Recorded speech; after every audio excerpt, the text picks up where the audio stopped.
could accept the fact that this city is headed for a disaster of biblical proportions. What do you mean, biblical? What he means is Old Testament, Mr. Yes. Mayor. Real wrath of God type stuff. Exactly. Fire and brimstone coming down from the skies. Rivers and seas boiling. 40 years of darkness, earthquakes, volcanoes. The dead rising from the grave. Human sacrifice, dogs and cats living together, mass hysteria.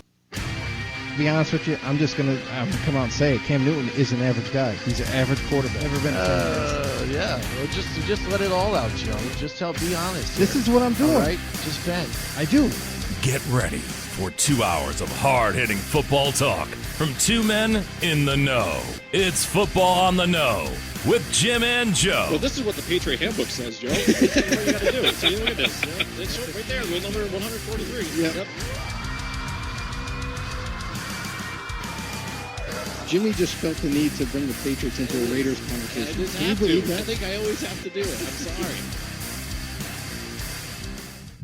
All right. What's going on, everybody? Welcome once again to another episode of Football on the Know. I am Jim McPhee, and alongside of me is Mr. Joe DeCapita. Welcome back, Know-It-Alls, for another edition of Football on the Know. Ready to go, ready to talk some more football. But wait, what's this?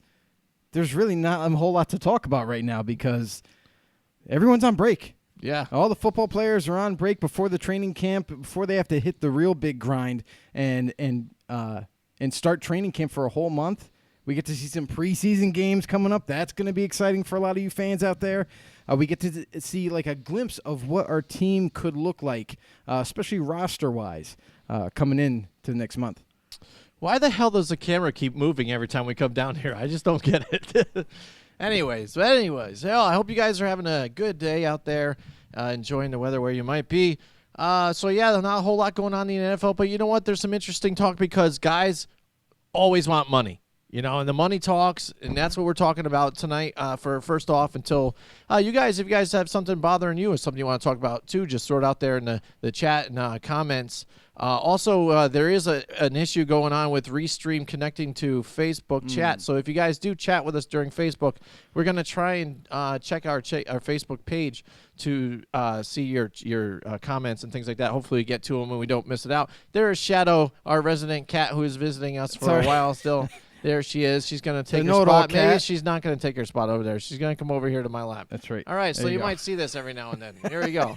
All right, so, Joe, all right, one of the big things we're talking about tonight here is, and talking about money, Dak Prescott. That's an interesting topic here, you know, because a lot of people are in the camp, especially Michael Irvin. He's very vocal about it. Cowboys and things are just saying, listen, he's brought you to the playoffs a few times. He's won, and he has a winning record right now as a starter. The completion percentage is there. QBR is decent, 96 or so average, and you got to pay the man. You know what I mean? His time is up now. The Carson Wentz just got paid a bit. Now he's asking for about $34 million a year. I think that's a little overboard, but it's a debatable topic. So what do you think about this whole thing? You know, here's the thing: is when you start talking about that high of a contract. We just saw Russell Wilson is the latest to sign one of those type of deals. Aaron Rodgers is another guy that signed a $35 million a year on average. Russell Wilson is like 34, 35, maybe even a little bit more than Aaron Rodgers on average. But those quarterbacks, you could make a legitimate argument that they are elite. They are elite in this game. They are one of the elite quarterbacks in this league. Now, when you talk about Dak Prescott, I'm sorry. Yeah, you know, the QBR is nice. You know, he got the nice record as a starter at quarterback. But to be honest, it's not an individual game. It's not just because Dak Prescott is your quarterback is the reason why the Cowboys have a winning record. It's a team game. It's the ultimate team game. So that being said, I'm sorry. I mean, Dak Prescott, decent quarterback, is a good starter for the Cowboys to have. And if they plan on keeping him, yeah, they're probably gonna have to shell out some big time dough. But I don't agree with it. I think it's too much, too extravagant of a contract for Dak Prescott not only to inquire about, to want, but also like for the organization, for the Cowboys organization. I'm sorry, but like that is just exceedingly huge for any quarterback, let alone a guy that in turn, and I'm sorry, I'm going to probably offend some Cowboys fans, especially Michael Irvin, because we know how diehard he is. But he's not elite. He's not an elite quarterback, and because of that reason, you know, he can't carry your team. You put everything on him. Mm-hmm. Say, you know, I'm sorry, but like if you have your opportunity, you know, right before halftime, 2-minute drive, do you really want Dak Prescott to carry the team down the whole entire field? I'm sorry, I have issues with him. I don't think he's that great of a player. I don't think he sees the field well, you know, and I think on another level, he's not the most accurate passer. Mm-hmm. I think for way too many reasons, way too many variables, I don't see him as being a $34+ million a year quarterback. Because unless you can say, hey, like when we talk about Aaron Rodgers, it's like Aaron Rodgers could take the team on his back and win a game. That's why he's getting paid the big money. Oh, absolutely. And then people bring up the whole Kirk Cousins things. He kind of started off the whole $30 million mark. Now it's just going over and over and over, higher and higher and higher. But Kirk Cousins isn't worth $30 million, you know? So, I mean, you're going to have a lot of these discussions. And I think organizations and owners and front offices, and they're all going to be talking about this coming into next offseason, because at some point, just like the running back position, we saw it with the running back position where at some point in time they were just like, nope, wait a second, we're not going to pay this anymore. We're not going to overpay for these running backs. Yes, we know that some of them are elite, some of them are good, but we're just going to stop it right here. We're not. This is a threshold. This is it. We're not doing it anymore. Instead, in turn, they start to undervalue the position. They get more value out of that position now, instead of giving up the huge dollars to keep a player at that position. Now we'll go to the draft and we'll grab somebody there. We'll go into free agency and possibly get a steal financially. Mm-hmm. I think at some point you have to see that with quarterbacks. It can't keep going up the way it is. Absolutely, I agree with you there too. Cynthia Blair's checking out stuff with the fam here. We're gonna give a shout out to her. She's one of our big know-it-alls out there. Absolutely. So they're checking it out, and we're talking about Dak Prescott. Yeah, I agree with you completely too, because that's the thing. You see these guys move on, these quarterbacks, and their agents are in there. Say, here, you're next in line. This is going to go in. And the teams have to be the ones to say stop it here, because again, it still blows my mind how the Patriots are the only ones that can figure this out, and that Tom Brady is level-headed enough, even with showing that he's won 6 titles, and not asking to be paid the highest, like he is the greatest all time. How can somebody comprehend something like that, but then everybody else just go out and ask for the money all the time? You know, I mean, I want to be highest paid this, highest paid that. I thought you were in this game and in this league to win championships. What happened to that? Now I understand you want to make a living, but I mean, it's not hardships you're falling upon. What's the difference? Like, I think Jeff Levac has brought it up to everybody on the radio when he says, you tell me the difference between, you know, 20 million and 40 million to 30 million. You know, I mean, what's the real lifestyle change there, you know, with that? I mean, you know, is that you're a multi-million dollar as extravagant, you know what I'm saying? I mean, you're making multi-million dollars and you're complaining about, I want an extra 10 mil. Well, what's that going to do? It's not really going to change anything in your life. You know, and that's the thing. You brought up a good point about Tom Brady. Mm-hmm. And this is also, in turn, the reason why the Patriots as an organization are still successful. Is because Tom Brady, pay me $15 million. Mm-hmm. $15 million is what Nick Foles got paid as a backup for the Eagles. Absolutely, yeah, and then he turned to $20 million even, so he started to get more. So Tom Brady, being a starter, is not, you know, trying to just kind of pillage that salary cap for New England and keep it all for himself. Mm-hmm. He's okay with making $15 million a year, using the extra amount of money that they have at their disposal to either go after a free agent or free agents, and then distribute any way they see fit. And because of that, they've been able to add a lot of quality players. Yes, they might not be elite, but they just fit their scheme perfectly, and they're able to add a bunch of them, and in turn, they win championships because of it. Mm-hmm. I mean, it's a team game, bottom line. So if you're a quarterback like Dak Prescott, you know, and okay, we can get into this big time, when we talk about Aaron Rodgers and, guys like that. Carson Wentz just signed a big deal. And but for Dak Prescott, I think Dak's got to realize and wait and see, what is it? What is the reasoning why you want so much money this early on in your career? I understand you try to cash in when you can. I get it. But when you put your stats among the best in the league, where are you? Are you in top 5? No. Sorry, you're not. Mm-hmm. If you're not in the top 5, you cannot command a huge salary like this. You just can't. So, I mean, that's really it. I mean, it comes down to that. If you are not in the conversation of being a top 5 quarterback in this league, I mean, you could even stretch it to maybe top 10, maybe, but usually the top 5, the guys that are the best of the best, that get the job done day in and day out and make all the plays, whether they have to carry the team or not, those are the guys that are in those conversations. Those are the guys that are technically and deserving of that kind of a contract. Absolutely. Give a shout out to Zachary Walker out there. Says, "Hey fellas, what's up? Hope all is well, Joe. And I hope you guys have a good show." Actually, he's out there. Gonna hit him up with the DJ horn.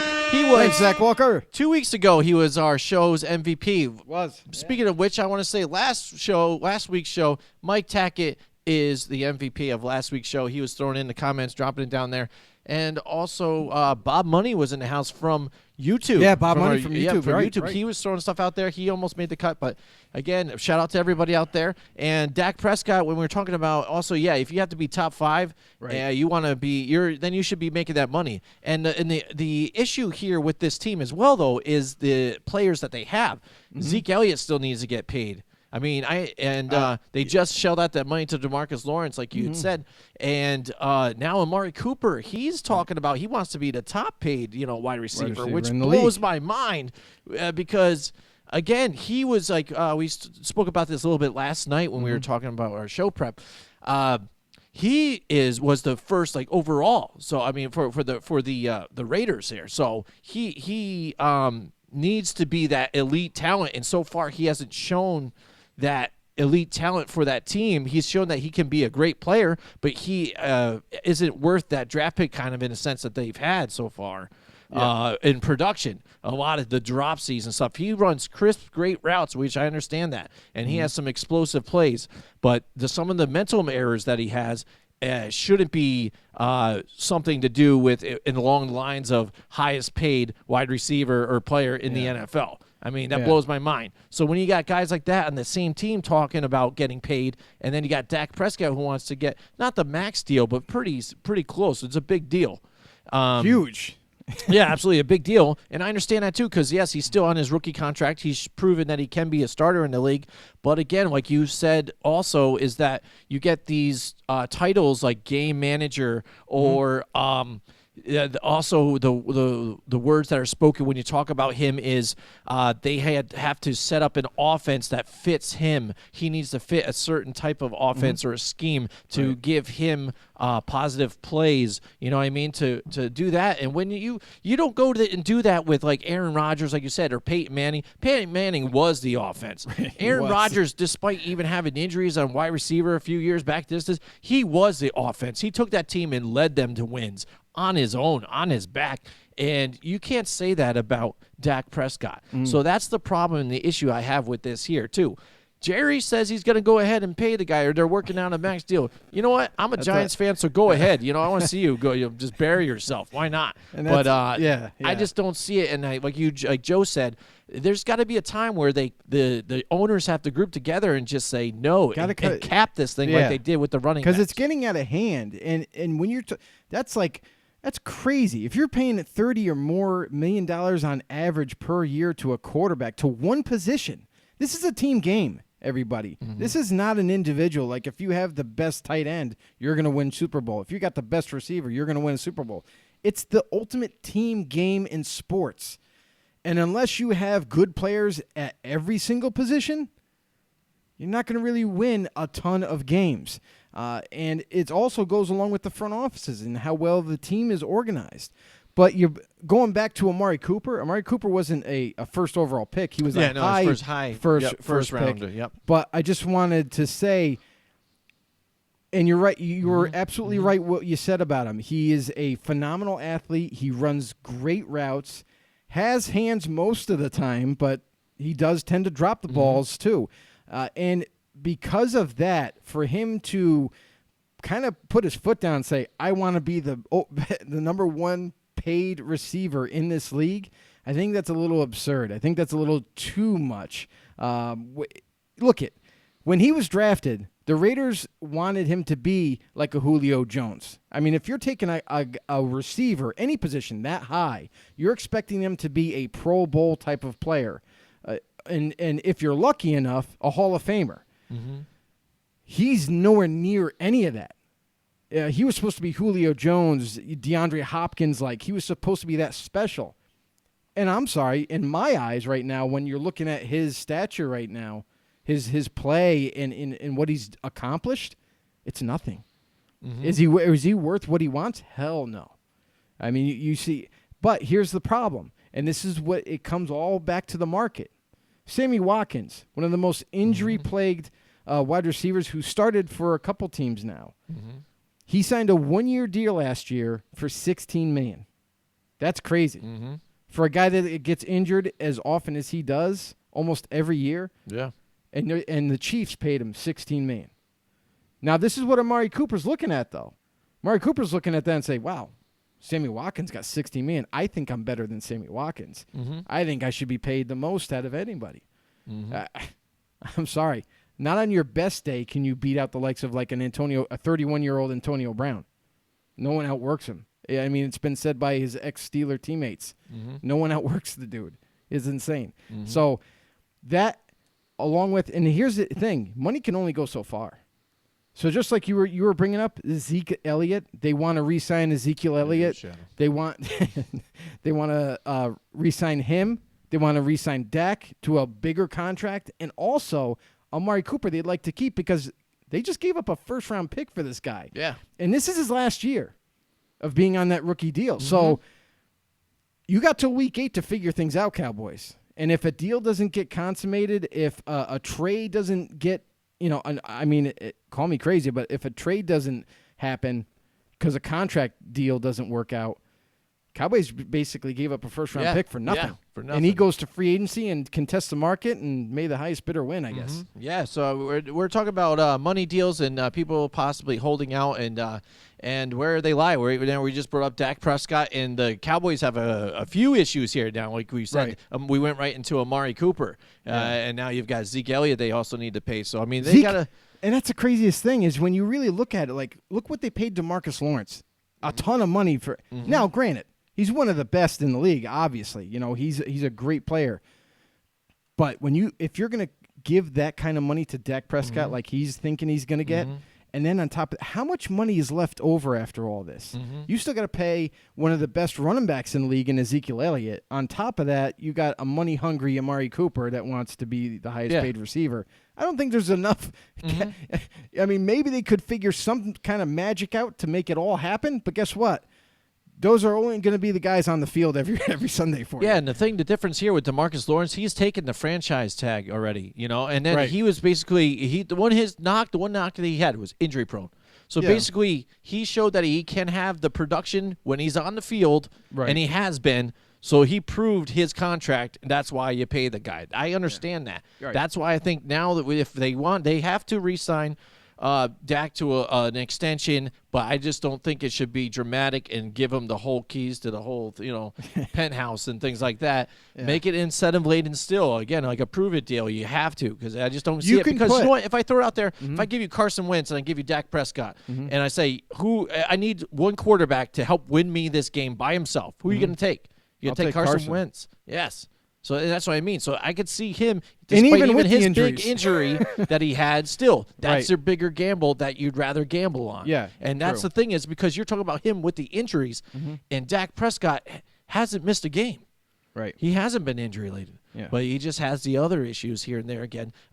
Amari Cooper this past season, since he joined on, he needed him. I mean, and He needed had weapons. some decent weapons there still. Right. And even some of the throws, Amari Cooper ended up turning them into bigger plays than what Dak was giving him. So, I mean, it was a little, again, you want to talk about win percentage and here. Wins and losses are a team thing. It's a team. It's not just Team a game. single person creating those wins a lot of times. All right, so let's move on from Dak Prescott. Let's talk about Trent Williams a little bit here, Joe. Again, he's the left tackle for the Redskins. yeah. Right now, he's making $11 million. He wants an extension here. Right now, he's the 7th top paid here for left tackles and Pro Bowl tackle. I mean, he deserves his money here, Joe. Yeah, I think he's one of those players that is not only he's a Pro Bowl level type of left tackle. Now, left tackle is big deal. So isn't right tackle now. Nowadays, the right tackle is just as important as your left tackle. If you got bookend tackles that are both, if you're lucky enough, if you have Pro Bowl bookend tackles, that's like heaven for an offensive line. But Trent Williams is another guy who is one of the best left tackles in the league. He kind of goes, a little bit under the radar in terms of, people talking about who's the best left tackle in the NFL. But he's deserving of a raise. He really is. He's a Pro Bowl type of left tackle. He's a guy that does not let too often. I mean, very rarely does he let, give up a sack.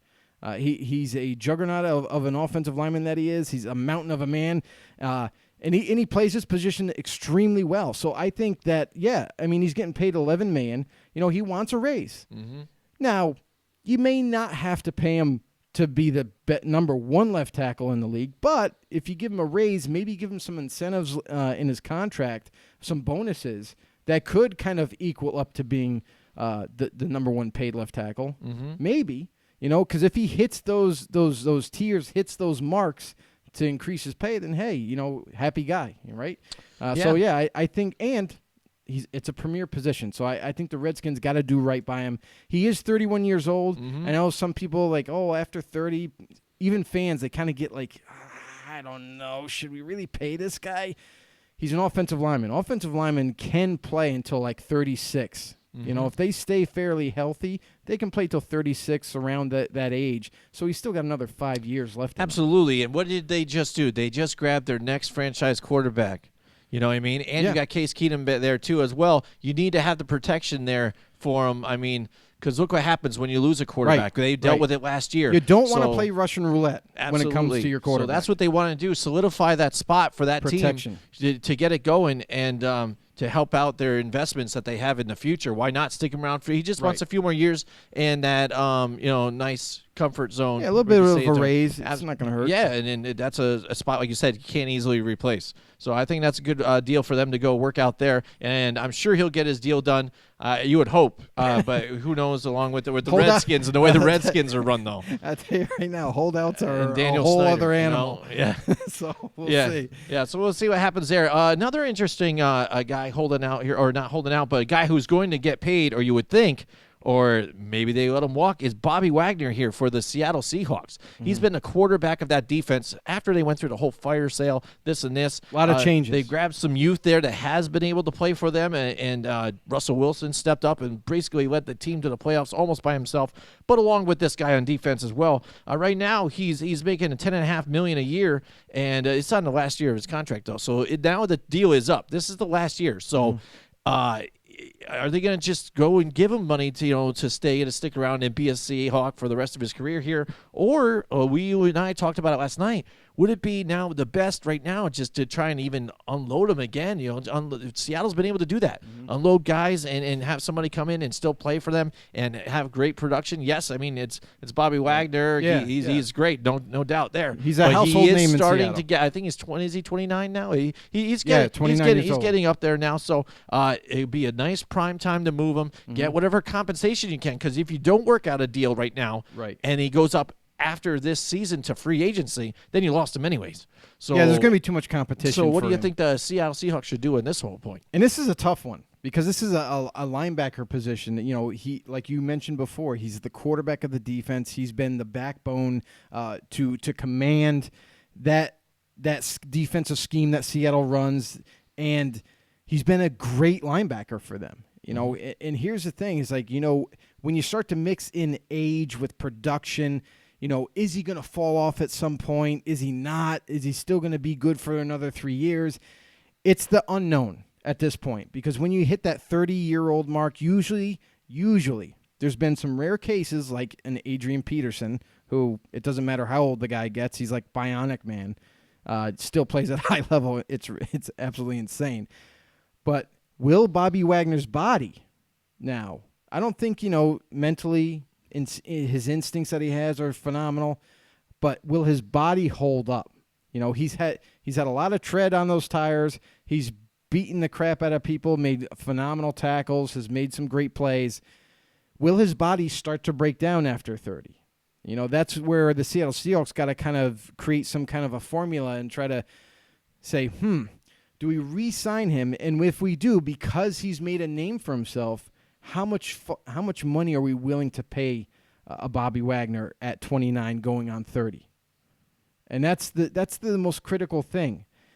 Is he worth it right now? Sure. He's 29 years old, still kind of prime-ish, but that 30-year-old mark is where usually teams kind of get a little concerned. And it's not about the player, it's about their bodies. How long will their bodies hold up? So I think Seattle's got to do their due diligence. They got to kind of feel out Bobby Wagner. What is he looking for in terms of a long-term deal? Is he looking for a 3-year deal?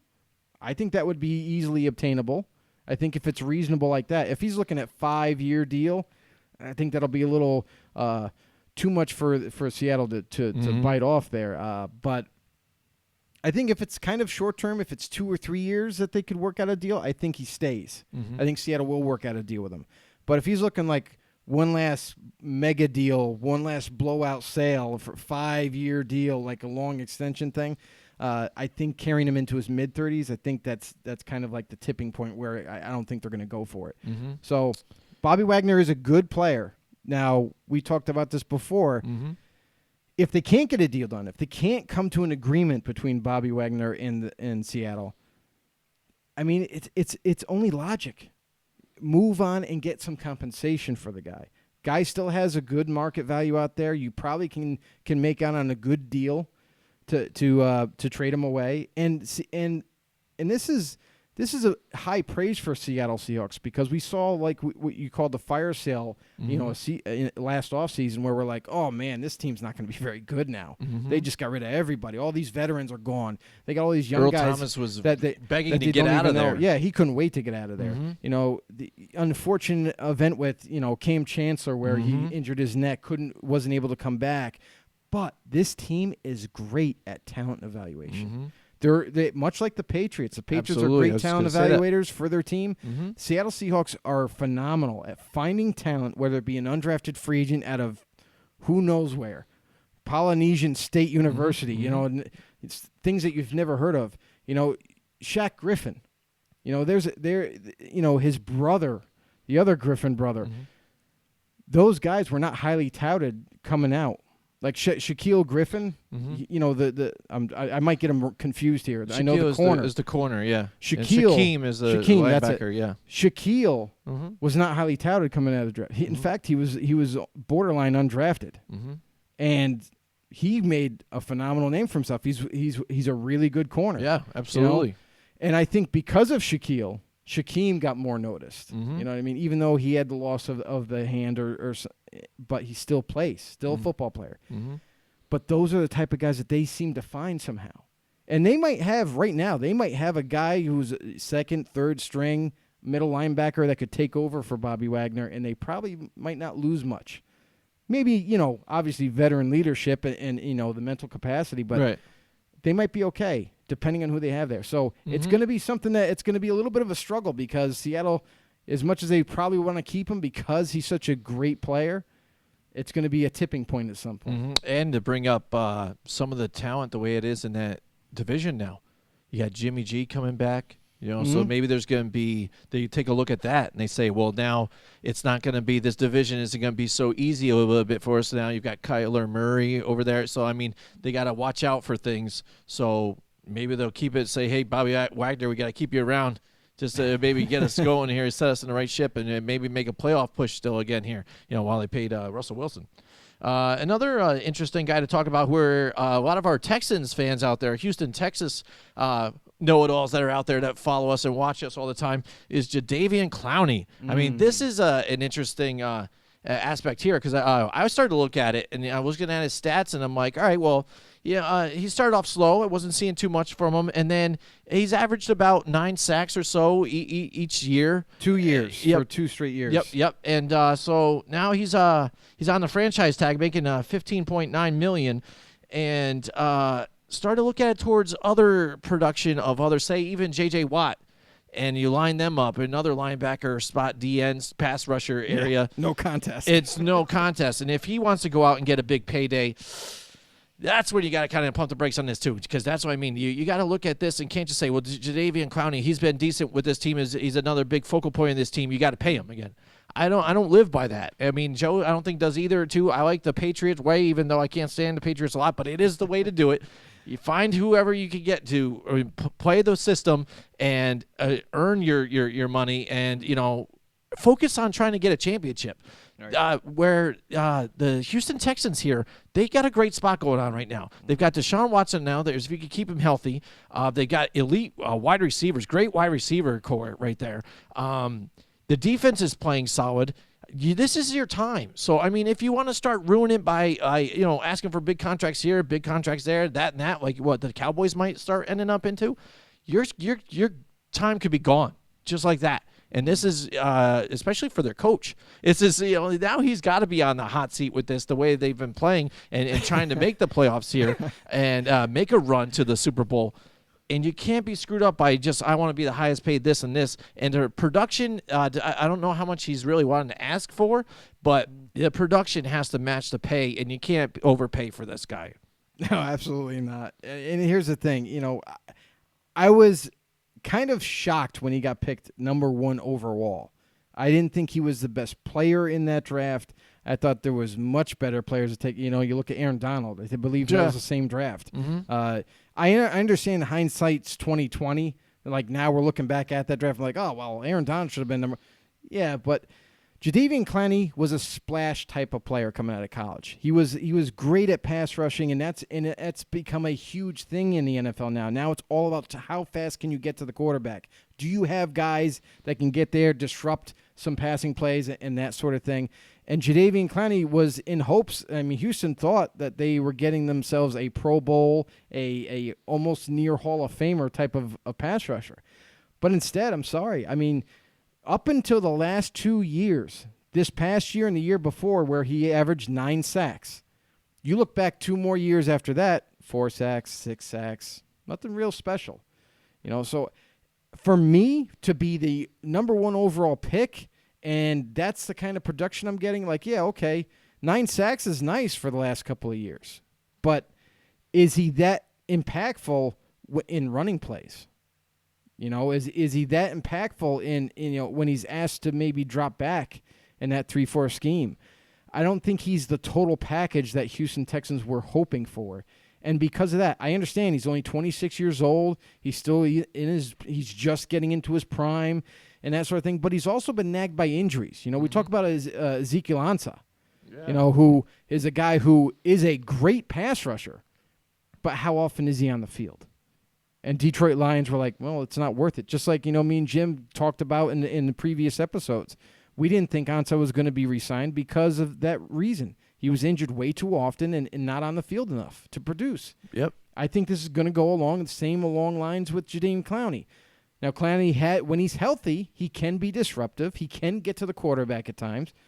But is he doing enough, to give your number 1 overall pick to a guy who, I mean, the last couple of years has done well for himself? Okay, 9 sacks each. But other than that, I don't know. I don't see a dominant player, an all-around dominant player. Mm-hmm. He is a good player.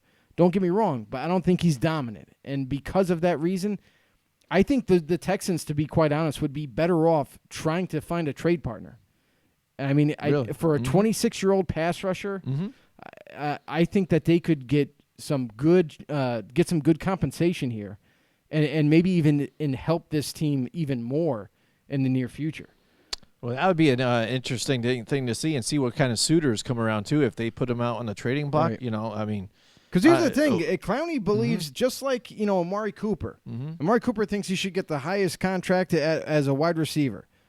Jadeveon Clowney, he's always been about the money. He's always wanted to make big-time money. Now this is his chance to get a big deal, being 26 years old in his prime.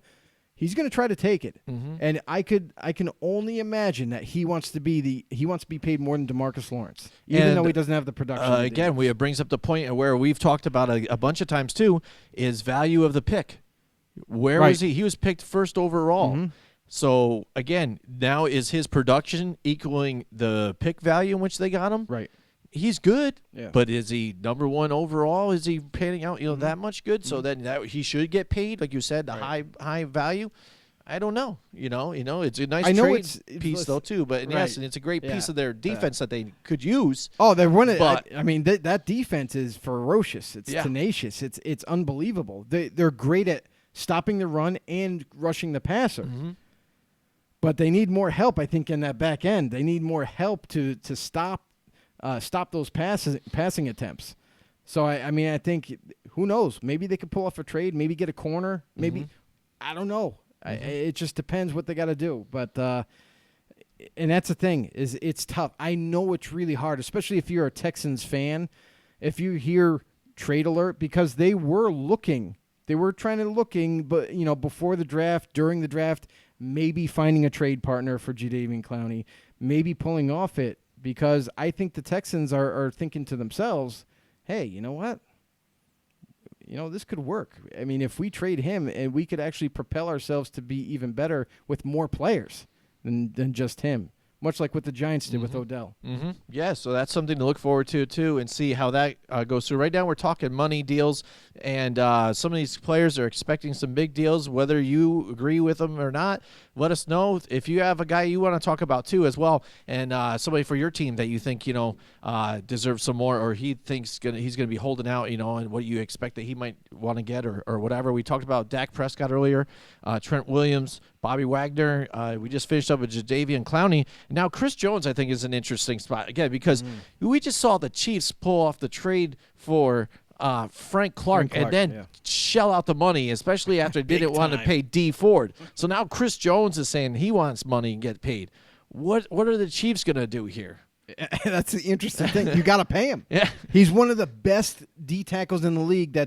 He's starting to get spoken of, recently this past season, but he is definitely one of those, just ball busting D tackles. Like Chris Jones is a hard man to block.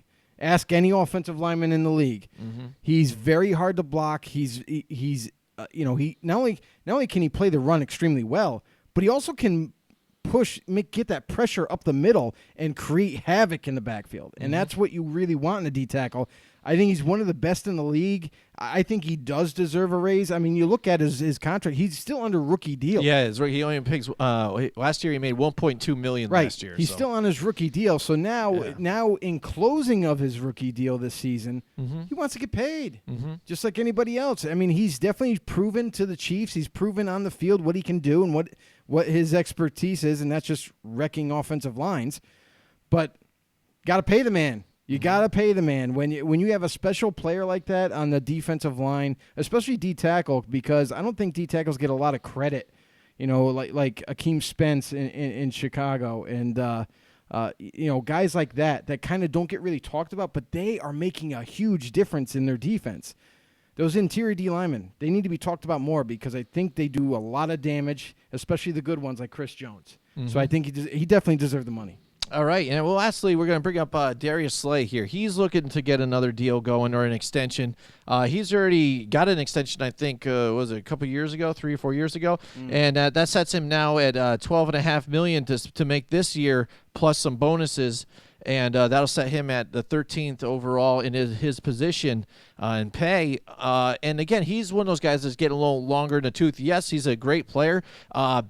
if they do work out a contract here, it's got to be just a little bit more. I'm thinking he just wants mainly a few more years and not exactly, security. you know, yeah. Because again, it's going to end shortly, and I don't think he wants to be one of those guys that all of a sudden gets cut, you know, for as a money dish off here and there. He wants to have job security. I think he just wants a few more years tacked on to like another 3-year deal onto what he has here, and set same type of pay or another bonus laid in contract here that's friendly for the Detroit Lions, because the Lions now, they've got to think about things like this here too, because what do? They let Golden and Tate go, you know, one of the biggest wide receivers that they had, you know, threats. Matt you know. Stafford was really Stafford, upset about that. Yeah, absolutely. You know what I mean? And they had problems at wide receiver last year a bit.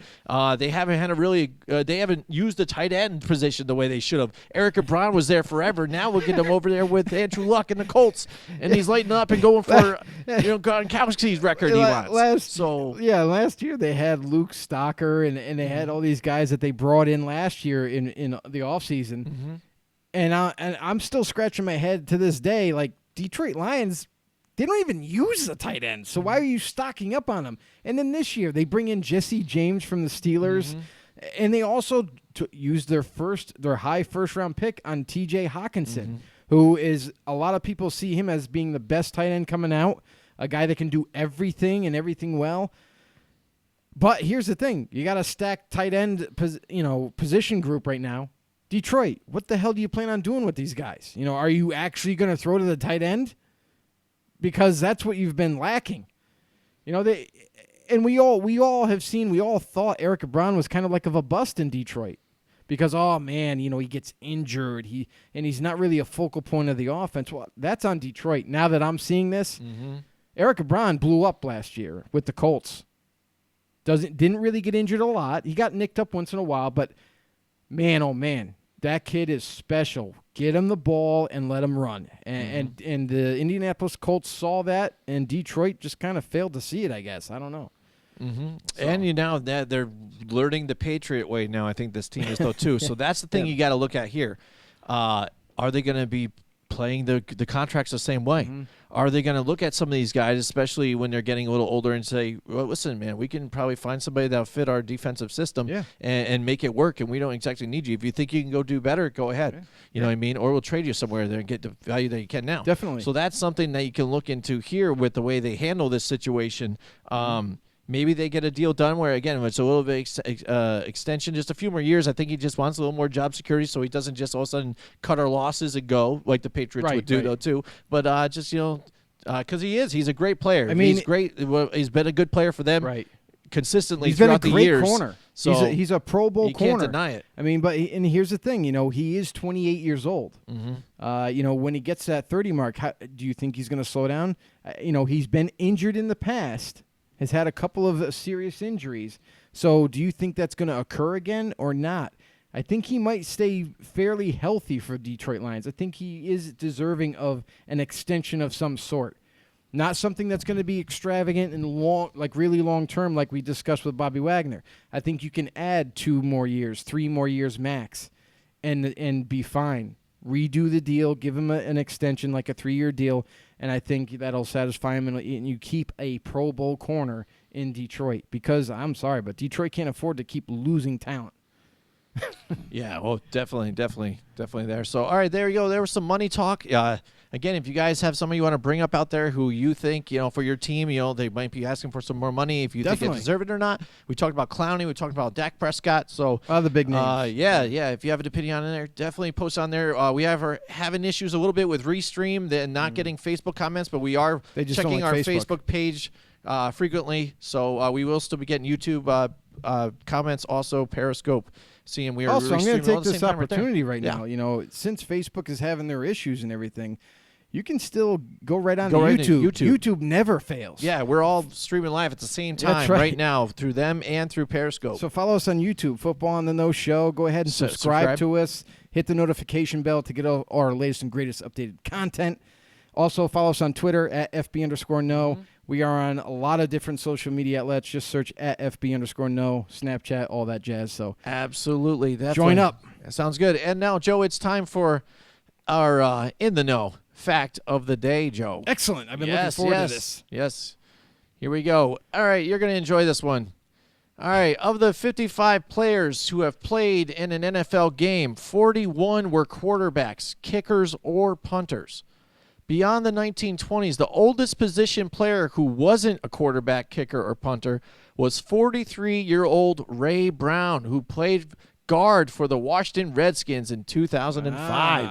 Mr. Brown. 43 at the guard position. Yeah. Offense. So it goes to show you here that some of these guys have longevity. That's right. Here on the line, dealing with all that, the pushing and shoving and things, and the talk about what Tom Brady does and staying healthy and keeping his body right. And that's really what it is. Bottom line, it's health. It's also passion for the game. Because if you lose the passion for the game, you might as well not play it anymore. Mm-hmm. Yeah, absolutely. Here we go. And, Joe, also we are going to go on to another list. We've been talking about who else? What we've been talking about? Top 10 wide receivers projected for 2019. Top 10 quarterbacks. We did the 2019 top 10 projected quarterbacks, running backs, and receivers. And now we are on the 2019 top 10 projected tight ends. Yep, there it is. All right, the top 10. 2019 top 10 projected tight ends we're moving on to now. Very exciting, Joe. Let's kick it right into it. And we're starting off with Kyle Rudolph is going to be our number 10 spot here for the tight ends. He has been in this talk every year, top 10, cracking it here and there. Yeah, last year he's been even was further like, up. He was sixth or fifth place. But we did have to talk this year about whether, he was trying to get another extension going, right. deal with them. And it looked like maybe possibly were they going to trade him or do whatever. They were looking. They were looking to trade him. Wasn't sure if he was going to come back for them. And they also drafted a tight end as well. Yeah, So Irv Smith Jr. So now it looks like maybe he might take a little bit. He's going to be involved with the offense as well. You got to think that you can't just keep him out of it. You're not going to sign him to an extension and not use him. So, I mean, he's still going to have his spots there and still be very productive. And we'll take a gander of how this new tight end, when it moves into the system, how that affects his quality. Right, and that's why we moved him down. Definitely, and that's the definite reason why he's going to be slipping, because you don't use a first round pick on a tight end, and you're just not going to use him. So I don't know how they're going to go about this. Are they going to do double tight end sets once in a while and have them both release into receiving? Or are they going to rotate him in some form or fashion? Kyle Rudolph comes out, Irv Smith goes in. It's going to be really interesting because both of them can block and run routes very well. Irv Smith is more of a receiving threat than Kyle Rudolph. A little faster, a little quicker, better route running. So that'll be interesting to watch. So that's why we saw Kyle Rudolph slip a little bit, and he just gets into the top 10. All right, moving on to our number 9 is Jimmy Graham. And despite being kind of quiet, I guess, for Jimmy Graham standards, I mean, he had some of his best years as a Saint, and he moves into the Seattle Seahawks, doesn't get utilized very much, moves now to the Green Bay Packers. Thought he'd get used a little more, but still sneakily getting up there in the top 10 even last year or on the outskirts. And so I think this year still he's going to have some great production, get involved in this new type of offense now that they have him, Matt LaFleur. And I think he can only excel now here for the Green Bay Packers and still crack the top 10. Yeah, and that's the thing, too, is you look at a guy like Jimmy Graham, who is a definite receiving threat. Even though he's around 32 years old, he is kind of getting up there in terms of age. But with Aaron Rodgers at the helm, I would have thought this was a great marriage last year. I thought that Aaron Rodgers would have definitely relied heavily on Jimmy Graham, but that wasn't the case. Could that have been because of Mike McCarthy and his offense? Maybe it just didn't require using a tight end that much. That who knows? But now you have a new sheriff in town in Matt LaFleur. He's got a different offense. It definitely catered to Delaney Walker in Tennessee, and how before he got hurt, he was heavily used in that offense. We can only assume that it's going to be even better for Jimmy Graham this year. Now being in this offense, he's going to be utilized. He's going to attack. We also look at the receiving core that the Packers have. Not a lot of big names. Geronimo Allison is going to make his fair share of plays, but Devontae Adams is the go-to guy. We think Jimmy Graham's going to take another big leap up this year, so he gets into the cracks the top 10 at number 9. All right, going now on our limb a little bit here, we're looking at Hunter Henry to get the 8th spot. Again, this guy looked great 2 years ago when he was out there splitting time with Antonio Gates. Gets injured early in the preseason last year, I think it was, and didn't play the whole season. There you go. So they had to even call back Antonio Gates and said, "Yo, put the cheeseburger down, because you're getting a little hefty here, but you need to help us out." Gates wanted to retire. He's like, "I think I'm done." Yeah. And now, so Hunter Henry there at 8th. So with this offense, the way they played last year, getting everybody utilized, we see Keenan Allen playing great. And Hunter Henry, they just missed this type of player because when they did get it to Antonio Gates, he was, again, he could catch the ball, but wasn't getting the yards after and was not the same player that he used to be, and definitely not what Hunter Henry is. So if he stays healthy here, he's going to be one of the top tight ends in this league. Yeah, Antonio Gates, he didn't have it anymore. I mean, he even struggled getting open. That used to never be a problem for him, and he was even struggling to get open. You just saw that his tires were balding, for lack of a better term. It was just not worth bringing him back. But they did anyway, and they struggled big time at that tight end position. They were sorely missing Hunter Henry. There was a lot of accolades, a lot of hype around Hunter Henry last year, saying what kind of a leap he could take with this offense. Phillip Rivers, again, a guy that's not getting any younger. He loves Hunter Henry. He's definitely going to be a big cog in this offense, going to be very productive for them. It's going to be interesting, though, to see how the offense, divvies up the footballs here, because you have a third-year Mike Williams at receiver coming back. Is he going to take a step up? Because he was a first-round pick. He was supposed to be the next good starter opposite Keenan Allen, and he shows flashes here and there, but he's not consistent. Keenan Allen, we all know what he is. When he's healthy, he's one of the best in the league, and now you have Hunter Henry. You add another weapon to this offense that was already tough to deal with Melvin Gordon in the backfield. But we see Hunter Henry, Hunter Henry, he's not. We don't think he's going to blow the top off of anybody and get 1,000 yards. It's possible, but we see him coming back after a big major injury. He's still going to be productive, still going to crack the top 10 at number 8. There you go. All right, now we're looking at 2019's top projected tight ends who we think will be in the top 10 here. Now, moving back out on another one. This is, again, to do with injuries. It's going to be – why am I hitting the wrong button? I keep wanting to do that. Here we go. It is Evan Ingram.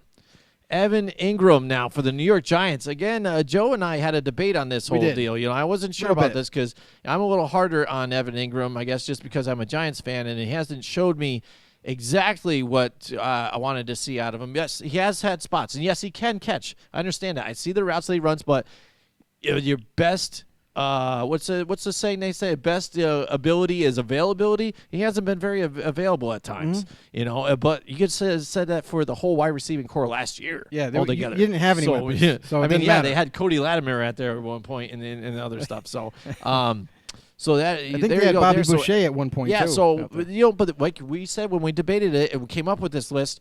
Evan Ingram, if he does stay healthy, because again he has been near the top 10. Maybe 12th, 13th, around there, and he hasn't even played a full season. Right. Just imagine. Imagine if he does play the whole season now, and maybe another year under this Pat Shurmur offense.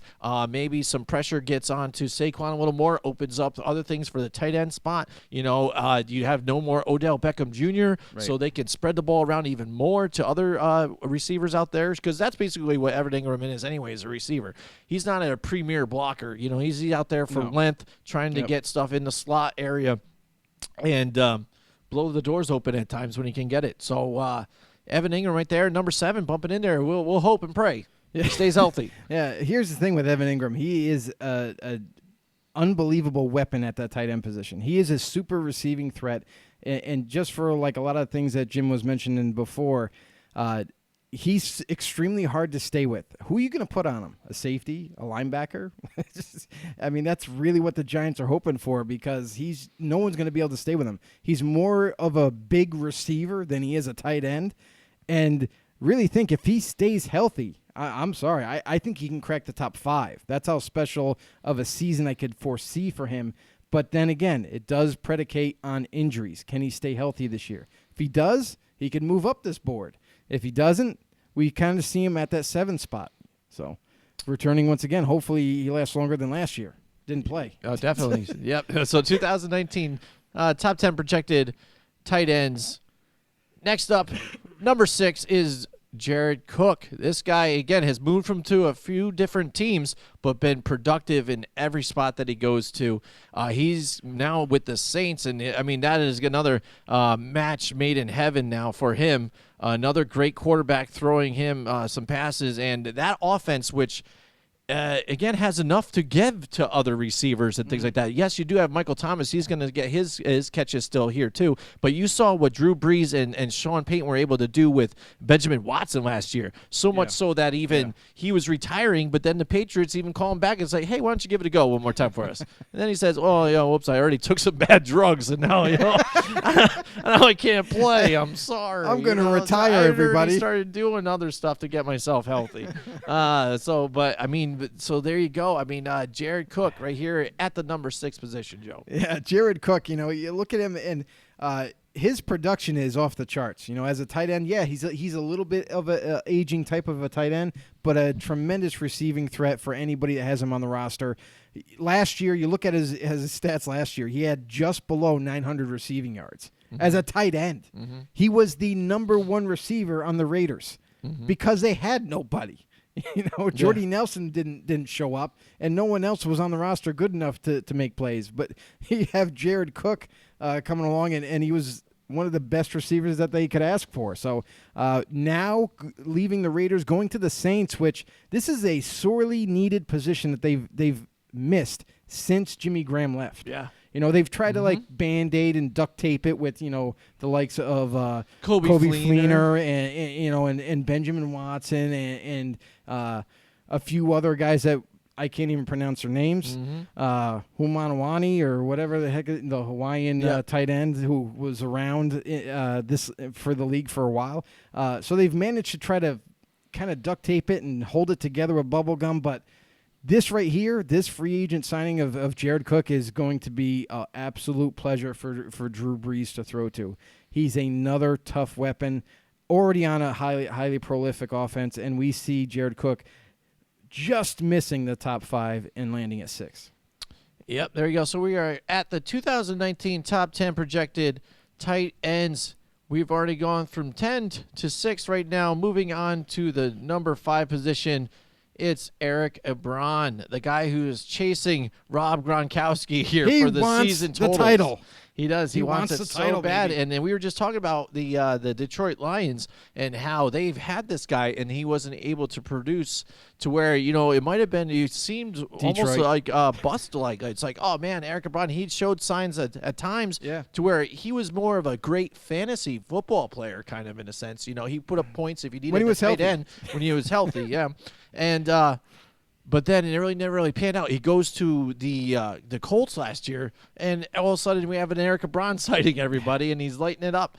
13 touchdowns, I think he had on the season. Yeah, it was absolutely insane. And there he is. So I think another year in this offense again, and well, just nothing I don't think should really change with this team. Yes, they did get Devin Funchess here over there at another wide receiver spot, which is another target for them to go to. But again, they like their tight end spots to another dish off so he can get open, especially some of the other guys T.Y. might be covering.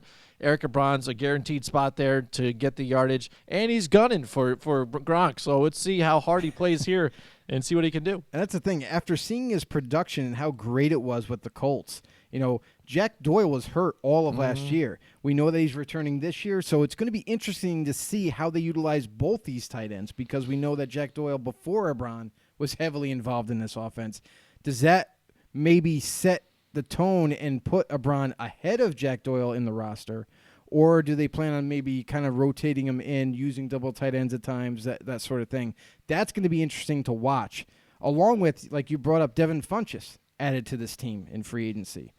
This team made the playoffs last year without a Funchess, without a Jack Doyle, without another a rookie receiver that they drafted this year in Paris Campbell, who I'm really high on, and I can't wait to see what he can do in this offense as well. So they added a lot more weapons to this arsenal already. I'm excited for the Colts. I think they're going to do well. We think Eric Ebron starts at the number 5 spot. There you go. All right, moving on briskly here now now we're in the top 5. Eric Ebron's number 5, and Austin Hooper is number 4. Again, the Atlanta Falcons, this explosive offense, they've taken, I think, a bit of a step down from when they had their Shanahan years. Sarkisian, I think it's been a little rough off going at their first outing here. But now it seems like towards the end of the season, they started to really spread the ball around and really get into the offense altogether. I think that's why in the beginning, Matt Ryan really relied on Julio Jones' talent a lot, and that's why he got a lot of yardage and receptions and targets. Right. But then you saw Calvin Ridley get more involved in the offense and things. As a rookie. And, yeah, absolutely. As a rookie. And then, again, you can name off the weapons that team has, too. Mohamed Sanu. But Austin Hooper, that guy, I've seen him throw up some monster stiff arms as well, and a great tight end, and another awesome weapon for Matt Ryan to have, and I see this year he can even step up, and he's been in the top 10 before. I see him cracking the top 5 here, still doing what Austin Hooper does right here catching number footballs. 4. And Austin Hooper, here's a guy that he came on slowly with this Atlanta offense. Mm-hmm. Matt Ryan slowly started to trust him. You saw the talent on the field, and he was getting open, but Matt Ryan still would throw to Julio Jones. Yeah. But now, 2 years later, he's a lot more comfortable with Hooper. He's giving him more opportunities to catch the ball, and he's doing a great job. So, I think we only see that continuing along with all those weapons that they have across the board. Mind you, they're getting Devontae Freeman back this year, healthy at running back, so that's going to be another dangerous equation for this offense. And we see Austin Hooper taking another step forward and cracking the top 5 at number 4. All right. Moving on to the number 3 spot. It's going to be close here. This is close. But we're going to go with Zach Ertz here. Yes. This was the top 3 here is a very crazy position here because it could be anybody. You're basically it's a tough. 1A, B, and C. So, we debated about this the thing, too, last night when we came up with the list and things, and we're moving Zach Ertz here to number 3 despite even last year, he ended up passing, I think it was Jason Witten for like another record or something like that. So Zach Ertz, the savior sometimes at times for that Eagles offense. 100%. You know what I mean? And he's a big target that they need and they get involved. And I don't see anything changing here. As long as Carson Wentz stays healthy and it doesn't have to be Nate Sudfeld throwing him the ball. But all I got to say about that situation, let's just say, knock on wood for Eagles fans out there, but if Wentz did happen to go down, I think Zach Ertz, his opportunities go up higher. Yeah, that's true. Because I guess so too. the tight end position is so critical for especially like even a non-veteran type of quarterback or quarterback that's not as good. They're going to rely on those sure targets, low, 5 yards, 10 yards, and Zach Ertz can be even more of a productive tight end. But you're right. Carson Wentz, as long as he stays healthy, he's going to distribute the ball all over the place. He's going to give the ball to Zach Ertz. But this is the reason why even though Zach Ertz topped the charts last season at number 1 for overall stats, we see Zach Ertz kind of taking a little bit of a tick downward because also you got to remember, not only is Wentz back, he's going to distribute the ball, but also there's another tight end that they drafted in Dallas Goedert, who is a very special tight end and will be taking over for Zach Ertz when he leaves. And he could cut into some of those catches. So Zach Ertz could take a little bit of a dip, and we got him at number 3. So it's making it interesting here at the top 3 positions. Number 2. Who's going to be at number 2? Who's going to be at number 2, Joe? It's going to be Travis Kelce. Kelce. Wait a second. Wow, how's Travis Kelce number 2? I don't know. Again, because you thought, is it Rob Gronkowski going to be number 1? No, not anymore. Because Travis Kelce, he was up at the top spot last year too. Yeah, it was him always. and Zach Ertz. Yeah. Lights out. This guy, despite who's going to get him the ball, despite if Tyreek Hill is out there or not, or if they're going to throw it to Sammy really Watkins. The thing right there. What you just mentioned is definitely the reasoning why Kelce is at number 2. If it just seems like the NFL is on board and everything that Tyreek Hill is going to be able to come back, which is absolutely ridiculous. But because of that, we think Kelsey isn't going to get as many targets as he would have if Hill wasn't there. Yeah, so, I mean, again, he's going to be elite up there again as well. He's right there. Patrick Mahomes is going to get him the football. That offense is going to keep rolling. It looks like that they can, even with Damian Williams back there, running back. I don't think they're really going to lose a step. I don't think Patrick Mahomes is going to put out the production that he did last year because it's hard to match 50 touchdowns and the amount of yards that he put up there. Hopefully, too, he can limit some of the turnovers because he did make some bonehead mistakes at times during games that cost him some games that they had control of. Yeah, and some of that was the defense playing mind games with him as well. You're going to see now, I think you're going to see a big dip in production for Patrick Mahomes, not because he's not talented enough, but because I think defense has got enough game film on him now to recognize what his tendencies are, what he likes to do, and try to put him in a awkward position and see if he can overcome that. So that's where we kind of see him kind of taking a little step backwards. But Kelsey, nonetheless, will be at number 2. He's right there, right chomping at the bit at number 1. But you're wondering who we at number 1. I wonder, who is it? Who else is there, to do here? At what other number tight 1, end Joe? is worthy of the number All right, 1? so we're rounding out here our top 10. We have Kyle Rudolph at 10, Jimmy Graham at number 9, number 8 is Hunter Henry, Evan Ingram rounds in here at number 7, number 6 is Jared Cook, Eric Ebron is in our top 5. Number 4 is Austin Hooper. 3, Zach Ertz, and Travis Kelce at number 2. So that leaves nobody else other than number 1. Who is it? Come on, know-it-alls. boom, George Kittle. George baby. Kittle. We are going out Let's on a go. limb here again saying George Kittle replicates and even does better than what he did last year. He exploded on the scene here. We knew Last he couple was of going to years. be an elite talent here. Shows it last year with who's throwing him the football. You know what I mean? You had Jimmy G go down early. Right. Now he gets Jimmy G back. And you've got, a Goodwin? Godwin is their wide Marquise receiver. Godwin. Godwin is their wide receiver there. So, I mean, again, Good one, I think, yeah. yeah, they don't have a great wide receiving core altogether yet. He is going to be a main Dante target. Pettis, Yeah, another guy. Yeah, but George Kittle was a main target, and again, you knew they were going to get him the football, and despite even people trying to come up on him because they saw where they tried to lock him up, it didn't happen. He still made moves to get open and still had big explosive plays. I say George Kittle tears the hoop roof off of this thing, passes Travis Kelce and Zach Ertz in this whole deal, and is the number 1 tight end for next year. Yeah, that's where we have him at number 1, and it's exciting because we've noticed and tracked George Kittle and how good he's become every single year he's been in the league. You know, we only think that if Jimmy Garoppolo stays healthy, he could really take it to another level and really be that number 1 tight end in the league. And a lot of people can bicker and argue about that, but we also got to bring up, Deebo Samuels, who's the rookie wide receiver. He's another addition to this offense. With Jimmy G there, as long as he stays healthy, as long as he stays out of trouble, slide, if you got to slide there, Jimmy, and get out of bounds before you take the hit. That's all I'm going to tell him. So if he does that, we see him playing the whole rest of the season, him and George Kittle linking up left and right, up and down the field. And George Kittle makes his own name and claim to fame at number 1. All right, that's our top 10 2019 projected tight ends. So Yes, it's projected. that's projected. And you heard it here first, know-it-alls. There you go. So George Kittle, number 1 by the end of the year. So we'll Book see. it. We'll see if we're right or not. But next up, Joe, we're going to move right into the drop. We're going to hit everybody up with some headlines. Hit them up with the drop, and we got a new segment or an old segment coming back after the drop. It's very exciting, Joe.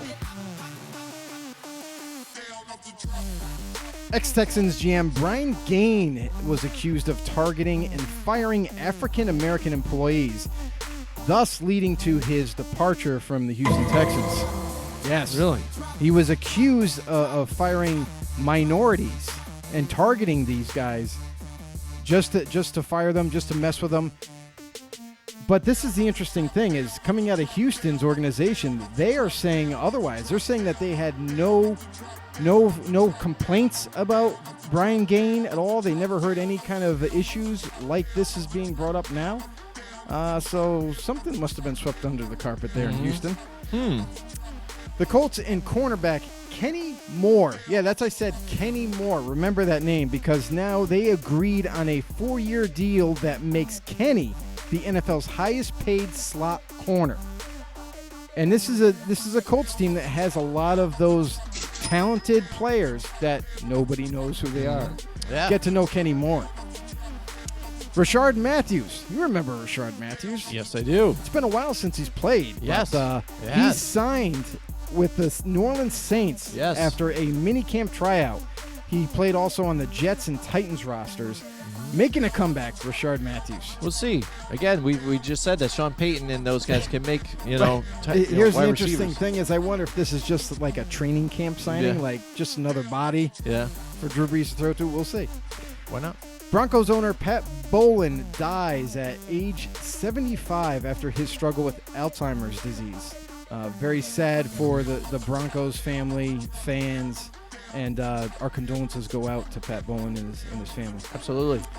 The Dallas Cowboys won't have tight end Rico Gathers when they open the 2019 season. Per NFL Network's Ian Rappaport, Gathers has been suspended 1 game for violating the NFL's substance abuse policy stemming from a September 2018 arrest for marijuana possession. So because he possessed marijuana, you only have to serve 1 game suspension. Winners don't use drugs. Very true. Smoke weed every day. John McClain of the Houston Chronicle reported Friday that the Texans are withdrawing their pursuit of the New England Patriots director of player personnel. And as a result, the Patriots are withdrawing tampering charges that were set forth. Houston Texans have announced they will not hire a GM for the upcoming season. Yeah, a little bit of depressing news there for Houston. But here's the thing. Here's another story that goes along with this, is that same player personnel director that they were hoping that they could get is Nick Caserio from the New England Patriots. He may want out to pursue the Houston Texans vacancy for GM, per the Boston Globe's Ben Volen. And this is what I heard out of New England, is that Nick wants out of his deal. In his contract, I don't know why he would agree to this, but in his contract, he has a parameter stating that he cannot just leave for a promotion, which I think is absolutely ludicrous. Like, I mean, usually teams don't permit an employee to, as long as it is a promotion, to leave the team. New England's like putting the handcuffs on this guy and said, nope, we are done. We are done. We do not want to lose any more players, no front office people anymore. We're locking you in. So this will be an interesting story to keep watching, though, too, because now that Nick has formally and publicly laid it out there that he doesn't want to be there, if he gets a chance to be a GM, he wants to pursue that. We'll have to wait and see if this story changes. Maybe they work out a deal. Maybe the Patriots trade him or something. Maybe. Who knows? We'll have to wait and see on that one. It's funny how everybody wants out of there now. Gee, I wonder. Interesting. What's going on? The world's first robotic quarterback. That's right, you heard Yeah, I this. saw The that. world's first robotic quarterback was in action at the Indianapolis Colts training facility. If you want to check out the video, I think this is absolutely amazing. It's so cool. If you have time, if you can, go on to our group page there. Scroll down until you see that thing. When you click that, it's a video showing it in action, and it's actually pretty amazing. So go ahead and check that out if you're interested. But yeah, first robotic quarterback has now been developed.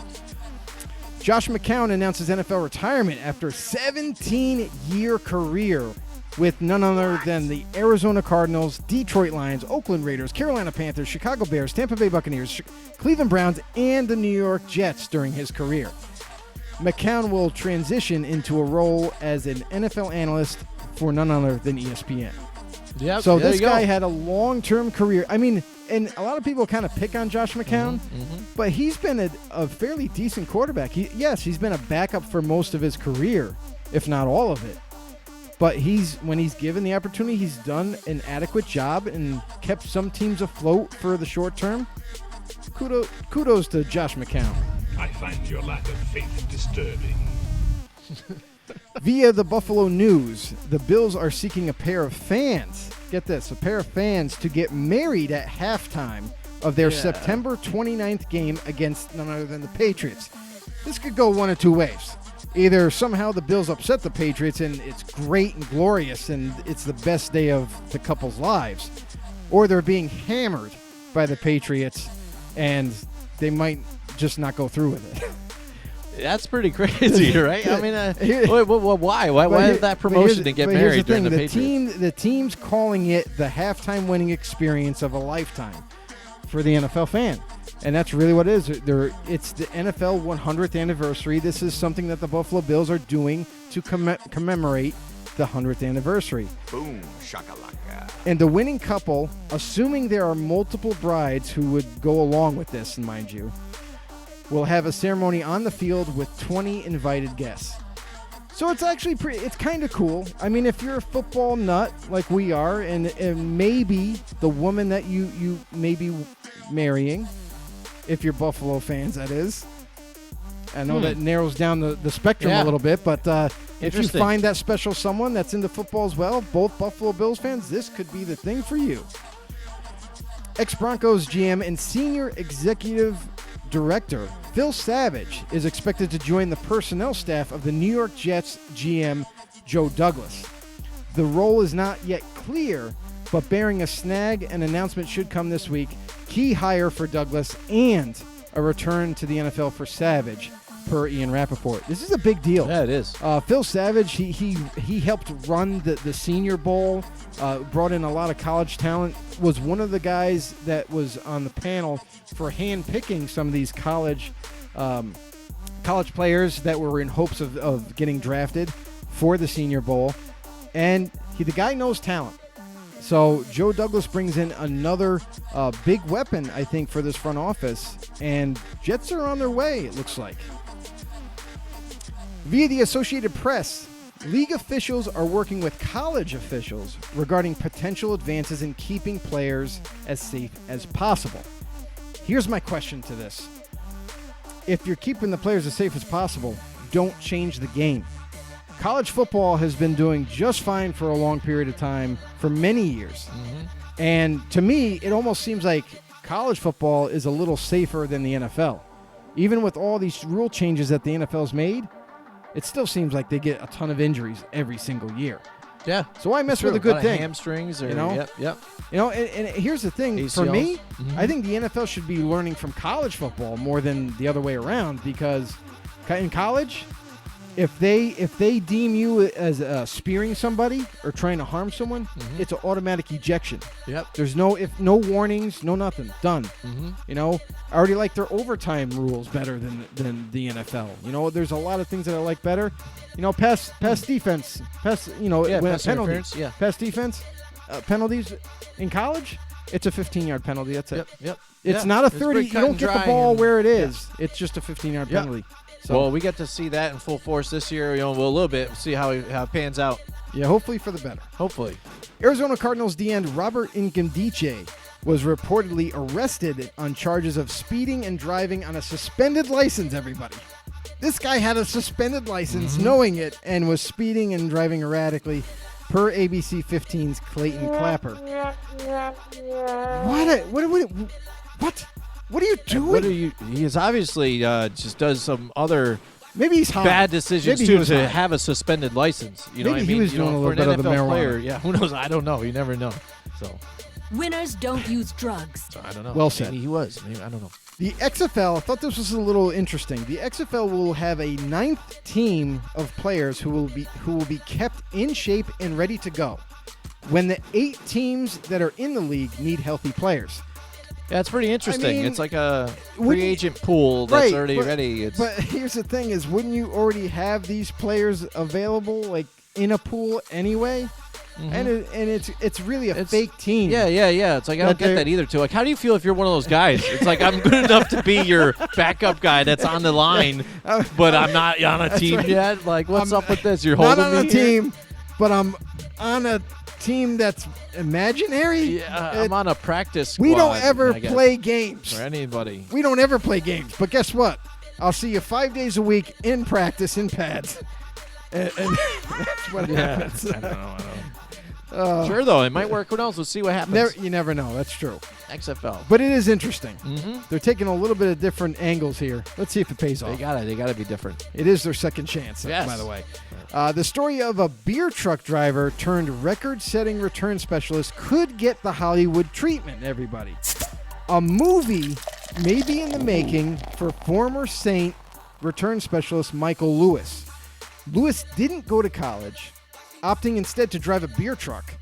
But he did not give up on his football dreams. After having success in the semi-pro football league into a handful of NFL tryouts, a short stint with the Eagles, and eventually a full-time job with his hometown NFL team, the New Orleans Saints. Sounds like a movie to me. Yeah, I right. mean, we'll Sounds see. good, We'll have you to know? wait and see on It's that interesting the beer truck idea though too. You Yeah, know, they're right. thrown into a and movie. I think that's It's what it probably is. crazy, I think it's a guy that never gave up. You know, he didn't go Blind to Side college too. You know. You know, and that's the thing. He didn't go Yeah. to college. He decided to drive a beer truck and went through the grind of never giving up and going to these tryouts and trying to make the team with the Eagles, failing there, but then end up getting a full-time job. It's And amazing. You know, it's an interesting, great story. It's a story that a lot of people find familiar. It happens a lot. You can relate to it. Mm-hmm. So, I mean, yeah, who knows? We'll have to wait and see if that ever turns out to be a movie. Interesting. But pretty cool. Yeah. And there you have it, everybody. The drop for this week. Right. Sweet. All right. Some pretty good news there. I like that drop. That was a good one. You know, not It too was. crazy. There's some people getting in some law Robert, you can problems DJ. here. Jesus. Yeah, all of a sudden, Come on, suspended man. license, things like that. But yeah, that's some interesting stuff there. All right, thanks everybody for watching us tonight. We are streaming Thank you, right now Norris. from with Restream, which is through YouTube, Periscope, and Facebook at the same time. So if you guys are watching from any of those, we appreciate it. Feel free to chime in about anything you want to talk about. Comment NFL. below. Comment Tell us where you're from. Tell us what NFL team that you love. Even go ahead and fire off a question. We'll answer it. We don't mind. Yeah, there you go. Don't be shy. Yeah, I know. This is a family here. We're all about helping each other. Maybe you could educate us on something that we didn't know. Maybe True. Vice versa. True. That's what this is Right, all we about, come up baby. with segments to talk about stuff like that, but it's just thrown out there for topics and things for everybody else to debate about. So that's what we do. Earlier on, we talked about the money deals: Dak Prescott, Jadeveon Clowney. We just had our top 10 list, our top 10 projected 2019 tight ends. We've gone through quarterbacks, wide receivers, running backs. Now our tight ends. Just want to make it clear, it's projected for this upcoming season. It's not last year. Yeah. We're not ranking like this is the best overall, this and this. I think this is how they're going to do this next coming season. We'll see, barring injuries and stuff. We're putting on our Nostradamus hats. There you go. And seeing what we can do. Talking about segments and stuff like that, a lot of people had asked me to bring this segment back, Joe. Yeah. And I've been holding off on it here It's and there. definitely and been I had overdue. to feel it, though. I know. I had It's to feel it, overdue. and now I'm feeling it back, though. But, Joe, we're bringing it back. It is it's our Ask Siri. It's our Ask Siri thing that we do. So if you guys are new to the show and you guys don't know what Ask Siri is, what I do is I just come up with, I think I have 4 questions here tonight. Because a lot of questions people have, these burning questions and how is it going to be takes. answered? Yeah, here it is. Oh, is this guy going to do this? And it's just fun to throw it out there and say, well, what would Siri? What if we just ask Siri, Yes. what would Siri Siri say? say? What is the answer? Right. What would Siri say? And along the years that we've been doing this, and she's come up with some pretty interesting stuff here. Very unique Yeah, answers. Yeah, at absolutely. And she really enjoys Tom Brady. So I don't really get it here. I'm going to turn my phone on here and get ready to do I this. never thought that a computer or a voice recognition system would have feelings and emotions like it does. Yeah, it does. I It's mean, very moody. Pretty. sometimes. Pretty straightforward. As well. Yeah. I mean, we've seen her say some things that we don't want to repeat on graphic the air. for children. Yes, yeah, it's unbelievable. So. Jeez. Yes, if you have children in the room, you might want to put them Earmuffs. in the other room just Earmuffs. in case. All right, so you All you never know what kids. Siri's going to say. All So, you kids, earmuffs. all right, here Do we it. go. Ask Siri. We're going back to it. We just grab my first question here for tonight. Here we go. Will Daniel Jones, everybody's talking about Daniel Jones and Eli Manning so much Right. to where I had a segment about it where I was complaining I just can't stand listening about this anymore. So is Daniel Jones, he's looking good in OTAs. we just put it to this rest? and this. And let's put it to rest here. So I'm going to ask Siri, hey Siri, will Daniel Jones start a game this season? Hold on. Well, wait a second. Siri is not cooperating. Yep. Oh, there she goes. Hold on. Wake her up. Would you wake her ass up? Yeah, we gotta stop talking. So now we're getting her all screwed up. See, there it goes. She's gonna act up. Okay. All right, now we gotta restart her now. Man, this segment's going off great. All right, here we go. All right, will Daniel Jones start a game this season? If he starts the season, then I will update my search results for the word jackass and link Pat Shurmur's picture to it. Okay. So she doesn't agree with Daniel Jones being a starter. Then I guess it thinks Right that away, huh? Pat Shurmur should be. I mean, I think that's going a little jackass. far. I guess that is going I think far. it's going a little far. He's a jackass. I mean, But if he listen, if he- here's the thing. If and here's what I'll say: the only way he gets on the field before Eli Manning is if either A, Eli gets injured, everybody kind of knows that, or if Daniel Jones makes such an impression his first rookie offseason, and that he understands and knows the offense like the back of his hand, and has great chemistry with the receivers. That's the only way I could see him kind of passing the torch and letting him start right away. But if that doesn't happen, if they're not 100% comfortable with that, you got to go with Eli Manning. Eli Manning is tried and true, and he's been there, done that. Yeah, some people might make fun of him and everything, but you know what? He's a really good quarterback. Mm-hmm. And whatever. Yeah. He wasn't the reason you guys lost all those games. No. He really wasn't. I mean, I'm not sure if Giants fans remember that he did win 2 Super Bowls. He did, when he has protection, he's as deadly as any quarterback in the league. And that's always been the problem with the Giants' offensive line. So hopefully they've upgraded it once again this year, and hopefully that's going to carry over into Eli Manning making some more impressive and speaking plays. of which, we will be covering our biggest questions in the NFC East in a little bit too as well, and we'll talk a little bit about that later on. All right, so now feeling in the mood of that, we talked about Joe Douglas here and names that came up to possible guys he's going to hire. We said Todd McShay. So I thought this was an interesting thing because I'm like, Todd McShay, Still Mel could happen. Kiper, still could happen. How is he going to do and stuff like this? So let's ask Siri, would Todd McShay make a great scout? He is a great talent evaluator.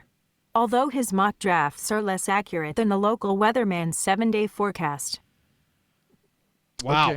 Okay. I mean, I kind of agree with her. Yeah. I mean, there's been multiple times that Todd McShay, he does him and Mel. They're both like side by side every year, and they kind of compare notes and they compare mock drafts and all that. Mm-hmm. And a lot of times, Todd McShay is way off. Yeah. Whether it be, particular teams that he talks about where it almost sounds like he's never watched a game before. Mm-hmm. I think they need linebacker. What are you talking? They got veteran linebackers there. But they got to prepare for the future. Well, don't you need other weaker positions? So, I mean, at times, Todd McShay can get out of hand, and maybe it would be better if the Jets just left the phone just hung up, didn't even call him. Yeah, so who knows? Yeah, who knows how we do? But Siri, I guess, again, said maybe a great talent evaluator. He is. Just don't let them handle the draft when they go to actually pick the guys. So. When it comes to decision making, that's a no. Just if you're going to have him be like maybe the head of scouting, that could work. All right, next up, here we go. We were just talking about the money deals and Dak Prescott. All right, so what we're going to do is going to ask Siri here: is Dak Prescott worth $34 billion a year? Dakota Fanning isn't even worth $34 million, and she has more talent in her elbow than he has in his entire body.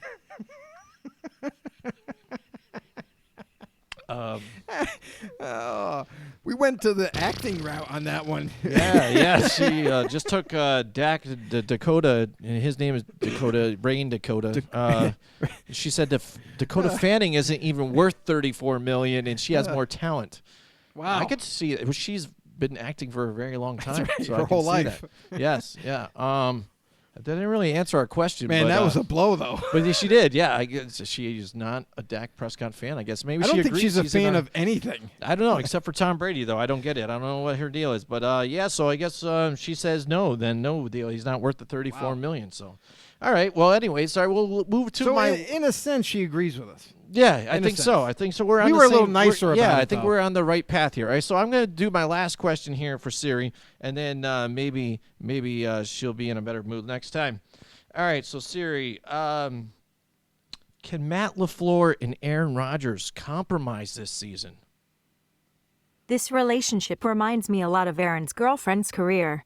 It's a car crash. Aaron Rodgers is one of the best quarterbacks of all time. Just ask him. He may chug beer like a bitch, but he can command any offense. Okay. Okay. All right. So he.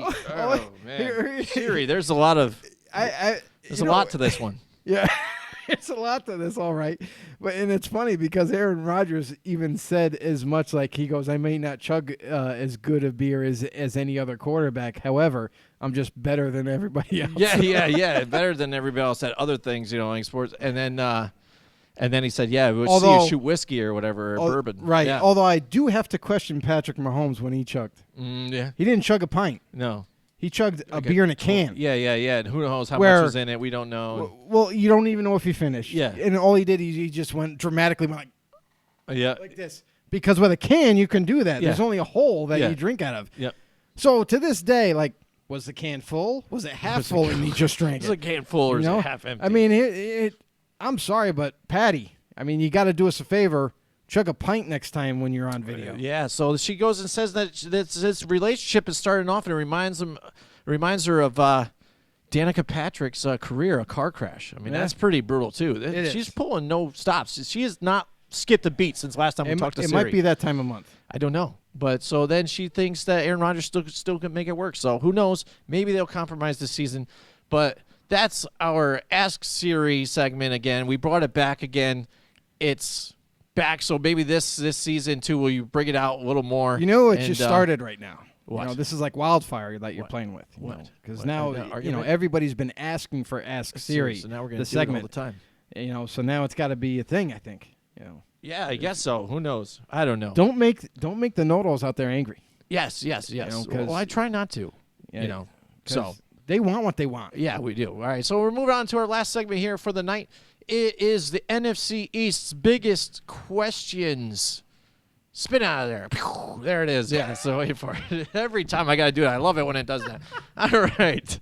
The NFC East, we covered the whole AFC the last couple of weeks, man. We did the whole AFC. We asked some of the biggest questions for these teams. Here, why don't I put some music in there? We covered the whole AFC, asked the biggest questions that you wanted to know. We wanted to know. Take a look at the roster, see how they drafted, and see if, what's going to go on with these teams. You know what I mean? And not just the basic, is Daniel Jones going to start or this and that and the other thing. So now we are on the NFC East. And earlier we talked about the Dak Prescott, deal. There we go. We got some nice NFL music here. That's broken hand and all. Broken hand. Let's go. Joe suffered a broken wrist, but he is recovering Powering strong. through, baby. Oh, yeah, I gotta turn this up here. There we go. I'm feeling it. Okay, There we go. NFC East biggest questions. Let's kick it right into the Dallas Cowboys. We talked about Dak Prescott and the big money situation there. Yeah. So there are a lot of questions here with the Dallas Cowboys. What are they going to do? Who are they going to pay the money to? They got to make some tough decisions. That's for damn sure. And here's the thing too: is you've seen a lot of injuries to their offensive line last year. Tyron Smith, another one of the best left tackles in football, but a guy that is starting to deteriorate. A guy that's starting to get injured more often. We all know that he has a really bad back. I don't know how much longer he's going to be able to sustain his play. And, the one good thing about this year is that Travis Frederick for the Cowboys is coming back after he's fought off that disease that he had last year. It kept him out for most of the season. He comes back healthy once again for this upcoming year. The quarterback of the offensive line is back. Travis is back. Zach Martin, another guy that got healthy in the offseason. La'el Collins. Here's the thing, too, is I wonder how this team, how they're going to start to fulfill these weaknesses that are going to happen when Tyron Smith moves on. They're going to have to find the next left tackle that's going to anchor down that position, along with some of these other guys that are starting to age as well. And here's the thing, too, is you bring up Amari Cooper, wants a big-time contract. Ezekiel Elliott wants a big-time contract. Dak Prescott wants to shoot for the moon on his deal. Offensive line, their contracts are getting close to have to be renewed as well. And these guys are going to command big money because they've done a phenomenal job of protecting Dak Prescott, protecting Tony Romo when he was there, opening running lanes for Ezekiel Elliott to be successful. That's another position group that you got to wonder about in the upcoming seasons. What are they going to do there? So I don't know. It can't be a fun time in Dallas because of all these financial issues that they're going to have to face coming up real soon. Yeah, definitely. So the one question we have is, how is this offense going to do here for the Dallas Cowboys under Kellen Moore? How is it going to be? Because it's similar. He was tutored under Scott Linehan to where the fans were just begging to get rid of this guy. You know what I mean? So what are you really expecting different out of here? It's another former Dallas player that they put into a higher position to try and make things happen. Right. They go so far as to bring back Jason Witten here too as well. So, what is the plan here for this offense for the Dallas Cowboys? They just got another new face for the offensive coordinator position. And I don't think the offense is going to change dramatically.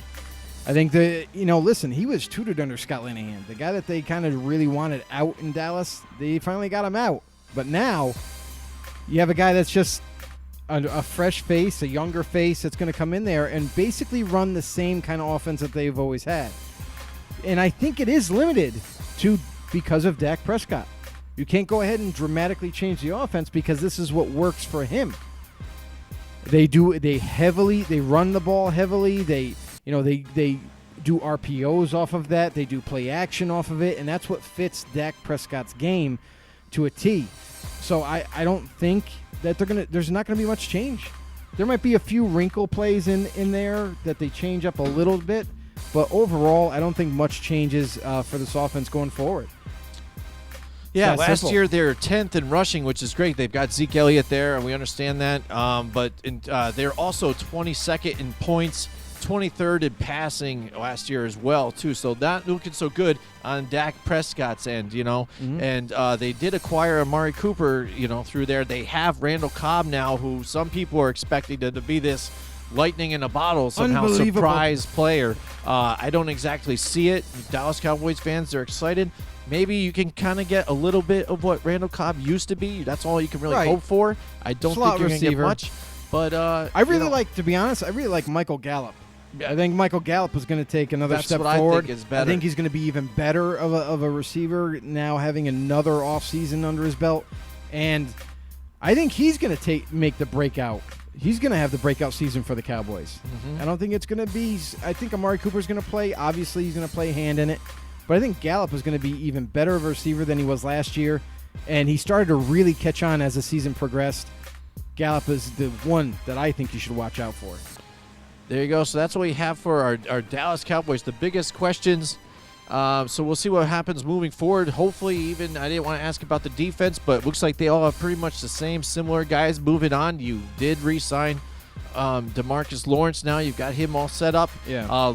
Leighton Vander Esch, hopefully you can still get what Dynamite you get player. out of him. Dynamite Absolutely. player. And now he probably steps up into the major spot over Sean Lee.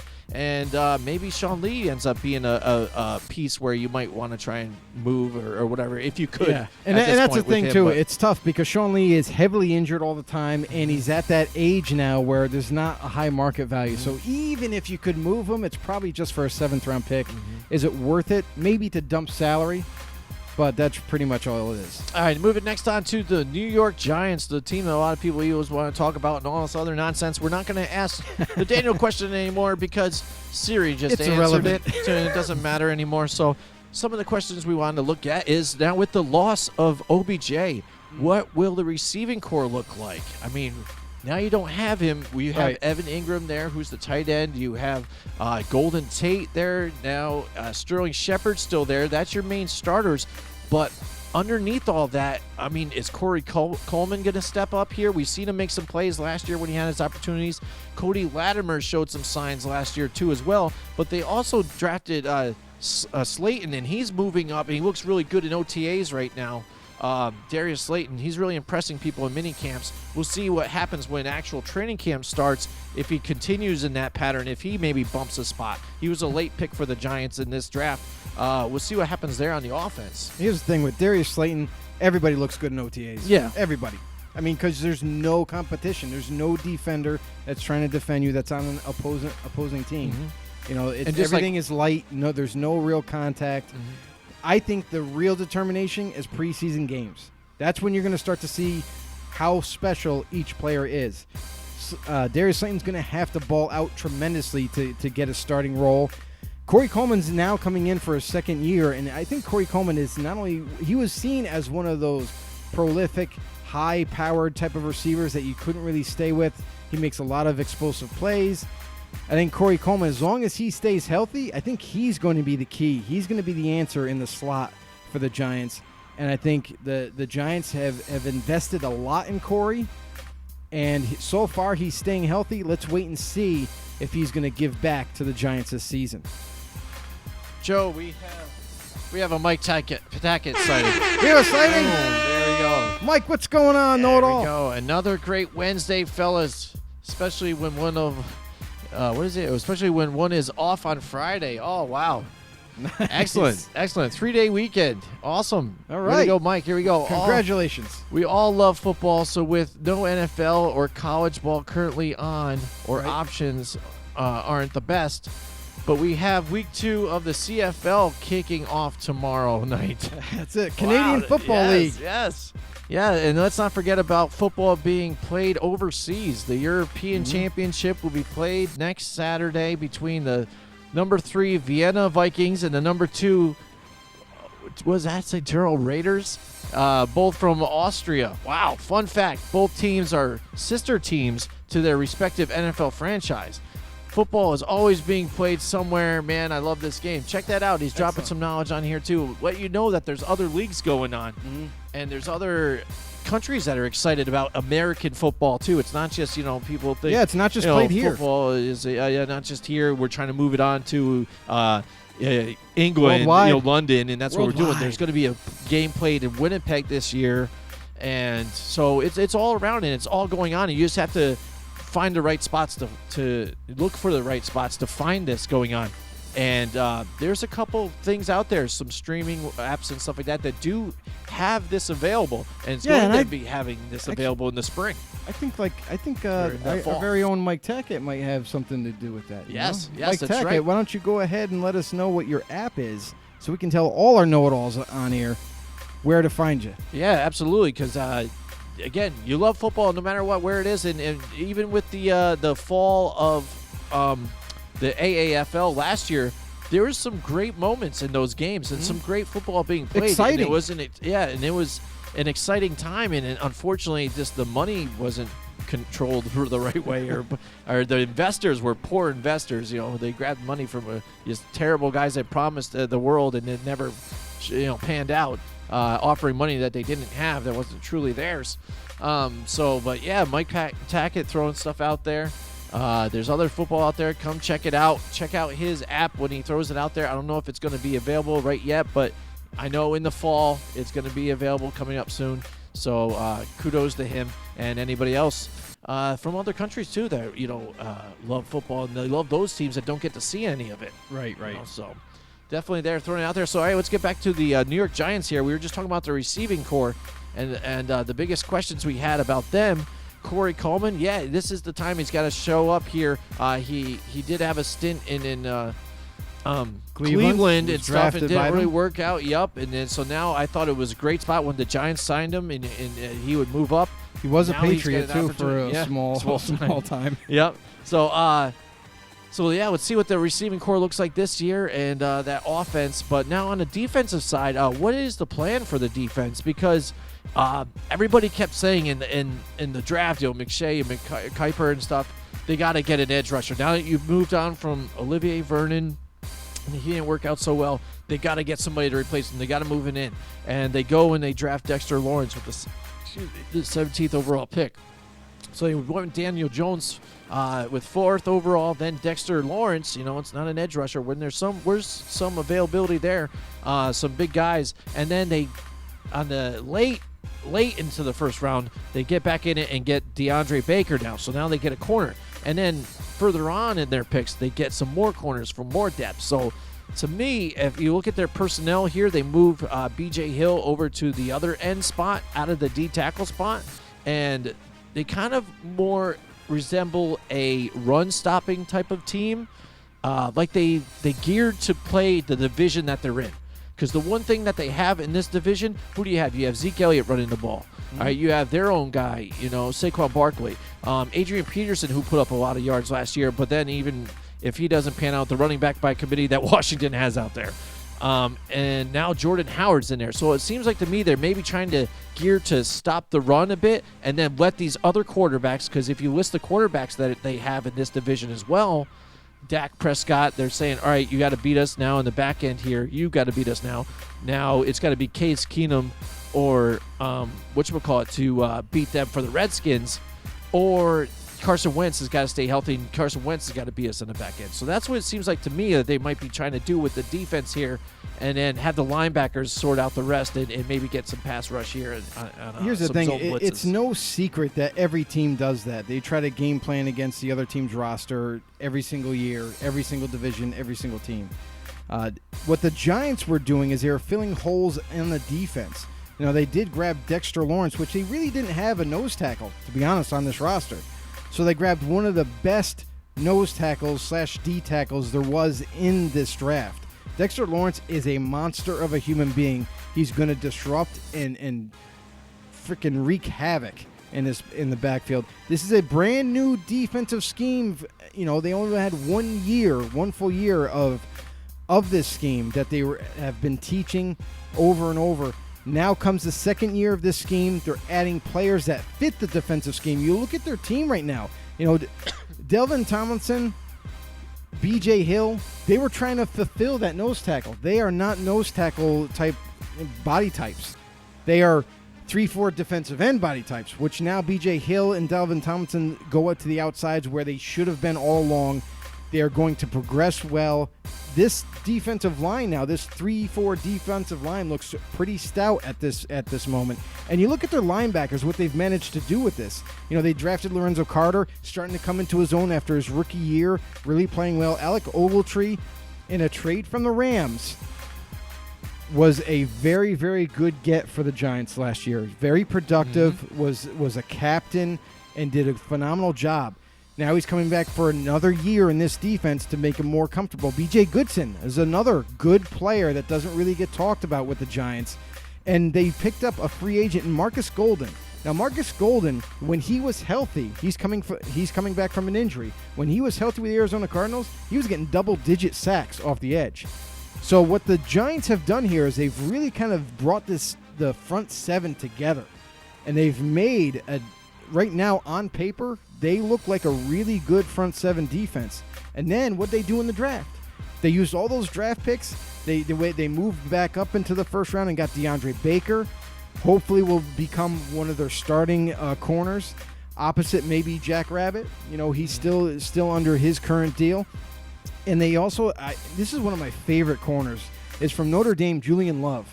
I think he could develop into another starting type corner for the Giants as well. So and they also, in that trade with Odell, they managed to grab Jabril Peppers. Yeah. Now, if you don't know anything about Jabril Peppers, this kid, and I say kid because he's still super young, is going to be a great fit for this 3-4 scheme that they have going. So he basically just replaces a guy that you lost in Landon Collins, and they're going to keep rolling with it. Now, I know not a lot of Giants fans are happy with the other signing in the safety department in Antoine Bethea because he's a little bit older and everything, but he's a guy with a brilliant mind for the defense, a guy that's going to help develop these youngsters to get them on track to help for this upcoming season. I think he's a good signing. He's a stopgap type of safety. That's the only reason why they signed him. He's a guy that he's going to be there for 1 year. He's going to help teach the young guys and hopefully increase their play in one season. Next season, Maybe the Giants draft a safety. Maybe they find one in free agency to kind of pair up with Jabril Peppers for the long term. We'll wait and see until that day happens. But overall, this Giants defense on paper right now, if everything goes to plan, could be a big surprise for this upcoming season. Yeah, we discussed it a little bit last night when we were prepping for this. When everybody was upset about the Odell trade, why would you do that and stuff? And, Landon Collins moving on. That Odell trade set up all this to happen now. Now they've filled the gaps. They've filled spots. You got rid of Landon Collins, but you do have Jabril Peppers. And let me tell you, when you guys watch him play, people that don't know him and were upset about getting him, just watch him play. It's going to work out for you. And the fact that you were able to get and fill some of these spots, the value you're getting, we're not even talking if you're getting your franchise quarterback, if you don't trade Odell. Right.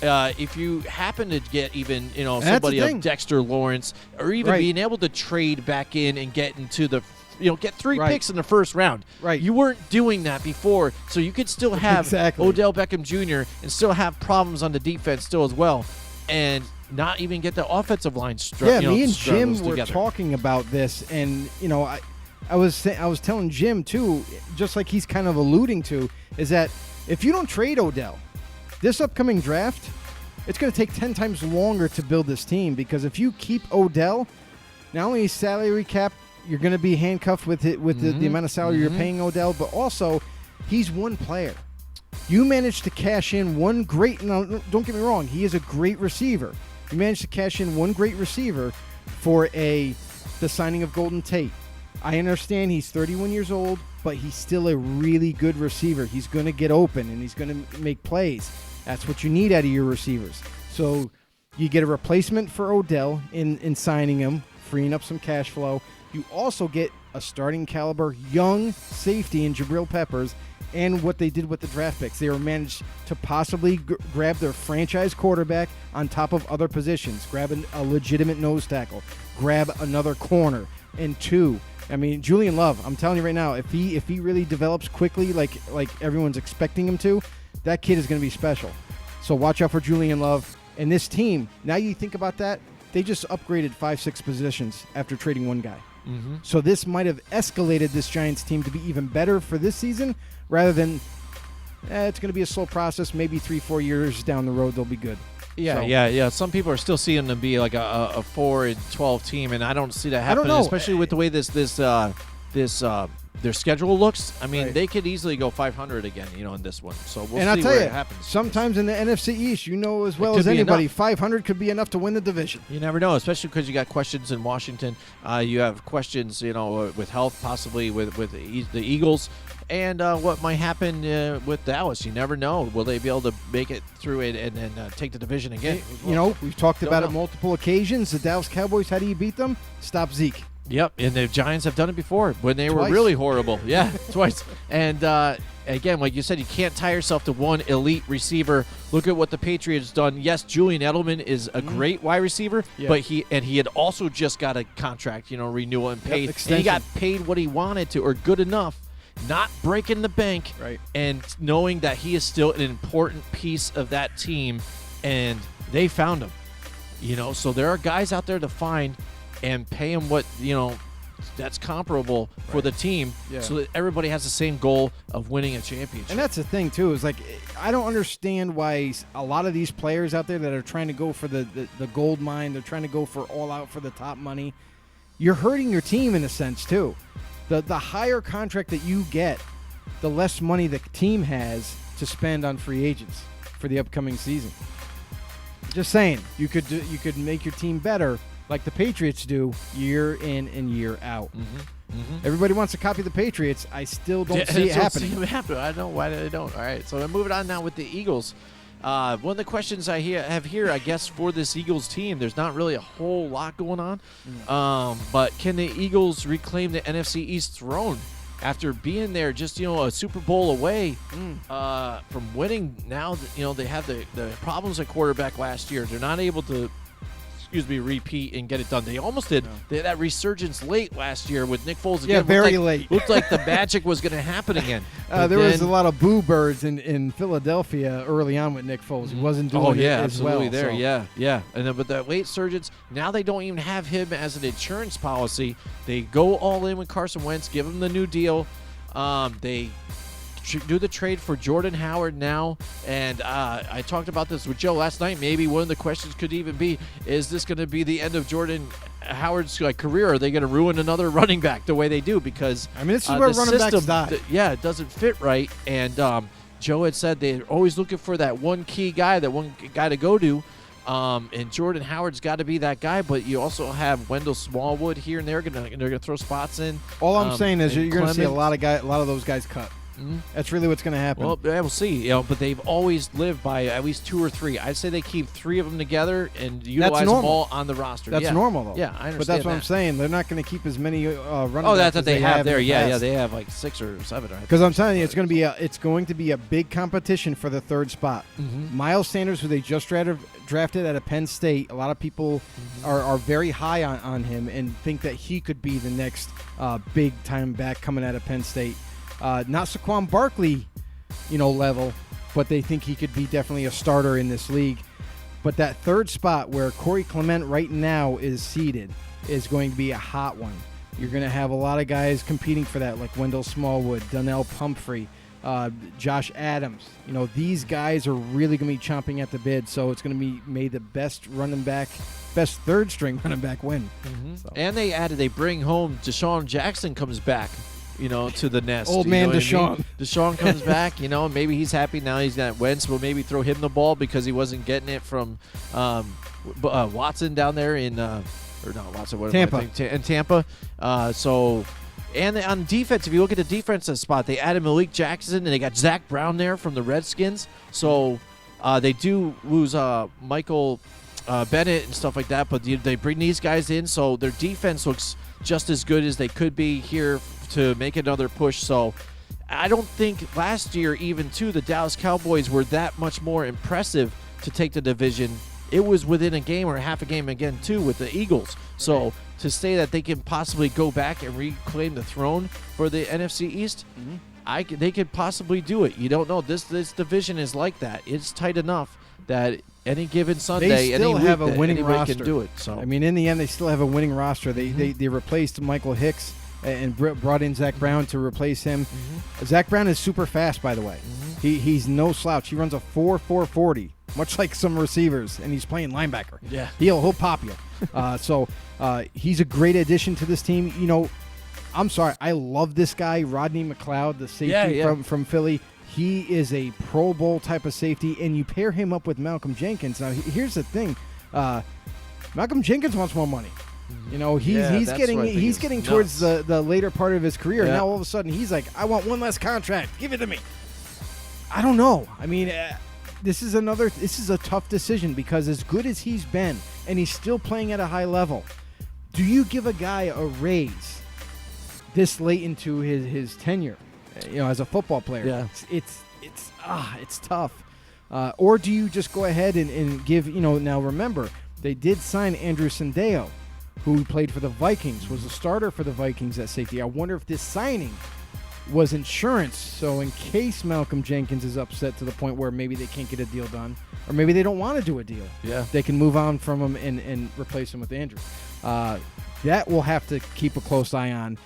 But Jim's right. There's been some changes along this defense. Malik Jackson comes in. They still have Timmy Jernigan, who's going to rotate in this D-tackle rotation that they got going, which is going to be tough to deal with.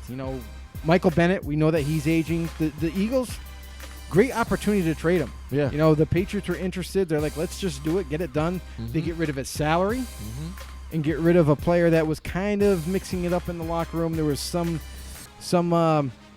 discrepancies, we'll just say, in Philly. He's always been a controversial player altogether. Definitely. Anyways. And then I want to go back to the offense real quick. Is Nelson Aguilar. This is a guy, how awkward is this when before the draft, Eagles were very public about it. We're trading Nelson Aguilar. We want to trade him away. Want to get rid of him. What can happen? He's still on the roster, everybody. he never got traded. During the draft, after the draft, he's still there. How awkward is it as a player knowing that this team that you're on, this team that you once was a big part of the offense, you're also a starter nonetheless, and the team doesn't want you anymore? I wonder, like, was there no suitors? Because he did play well 2 years ago. He made a real big splash. I wonder, so now what does that mean for Nelson Aguilar? Are they still working on a trade to get rid of him? I don't know. But again, this team is ready, and the roster is set. They did also get another a rookie wide receiver that I really like, and he's kind of went under the radar in college. Arcega Whiteside out of Stanford. Yep. This kid is a great route runner. This kid's got great hands. Maybe that's where they wanted to get rid of him, because especially they had a feeling that they were going to able to land Whiteside, and maybe they just want to push him into the starting lineup. So I don't know. We'll have to wait and see. But this team is all predicated on health. We've seen Jason Peters get hurt left and right. We've seen Carson Wentz have his fair share of injuries. This team needs to stay healthy in order to compete. And if Carson Wentz goes down, sorry, Eagles fans, I'll knock on wood for you, but if Carson Wentz happens to go down, the season's over. Just write it off. You don't have a backup quarterback like Nick Foles anymore. So Wentz has to stay healthy for this team to thrive. We'll have to wait and see how this battle ends up. And talk about quarterbacks going down. That's what happened last year with the Redskins altogether. I mean, my God. It stinks, too, because you're seeing them start to do something a little bit here with Alex Smith. They made that crazy deal go on where they let Kirk Cousins walk, and they bring in Alex Smith, who's a little older than Kirk Cousins, but similar in type of a player and stuff. And then now he goes down, and they go and draft Dwayne Haskins now, right there in the first round, where Dwayne Haskins, when the Giants called out for their pick and it wasn't Haskins, people lost their minds. I was surprised, but I didn't really want Haskins. I wanted Daniel Jones, but I just thought at that position at 4 or whatever was not the right spot for it. So overall, I'm not upset about it. But Dwayne Haskins now, they feel they've got a great steal there.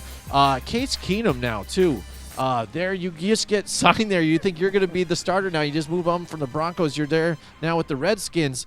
So my question for the Washington Redskins, at least right now, who will be the starter week 1? I mean, do they put Case Keenum in here and start him while they still try and bring Dwayne Haskins slowly in there? Or do they try and just throw him into the fire right away? I mean, do you think he's ready? Here's the thing with this team. Their offensive line is really good. So there's no real questions on pass protection. They're pretty much locked down, although I do question the whole Eric Flowers move that they're putting him right now at left guard, and he's penciled in as the starter. That I question a little bit, but hey, here's a team that's actually moving Flowers into guard to try him out to see if he can play that position. It's a position that you're not really needed for those edge rushers. You know what I mean? That's what he really struggled with when he was with the Giants, when he even played a tiny bit with Jacksonville.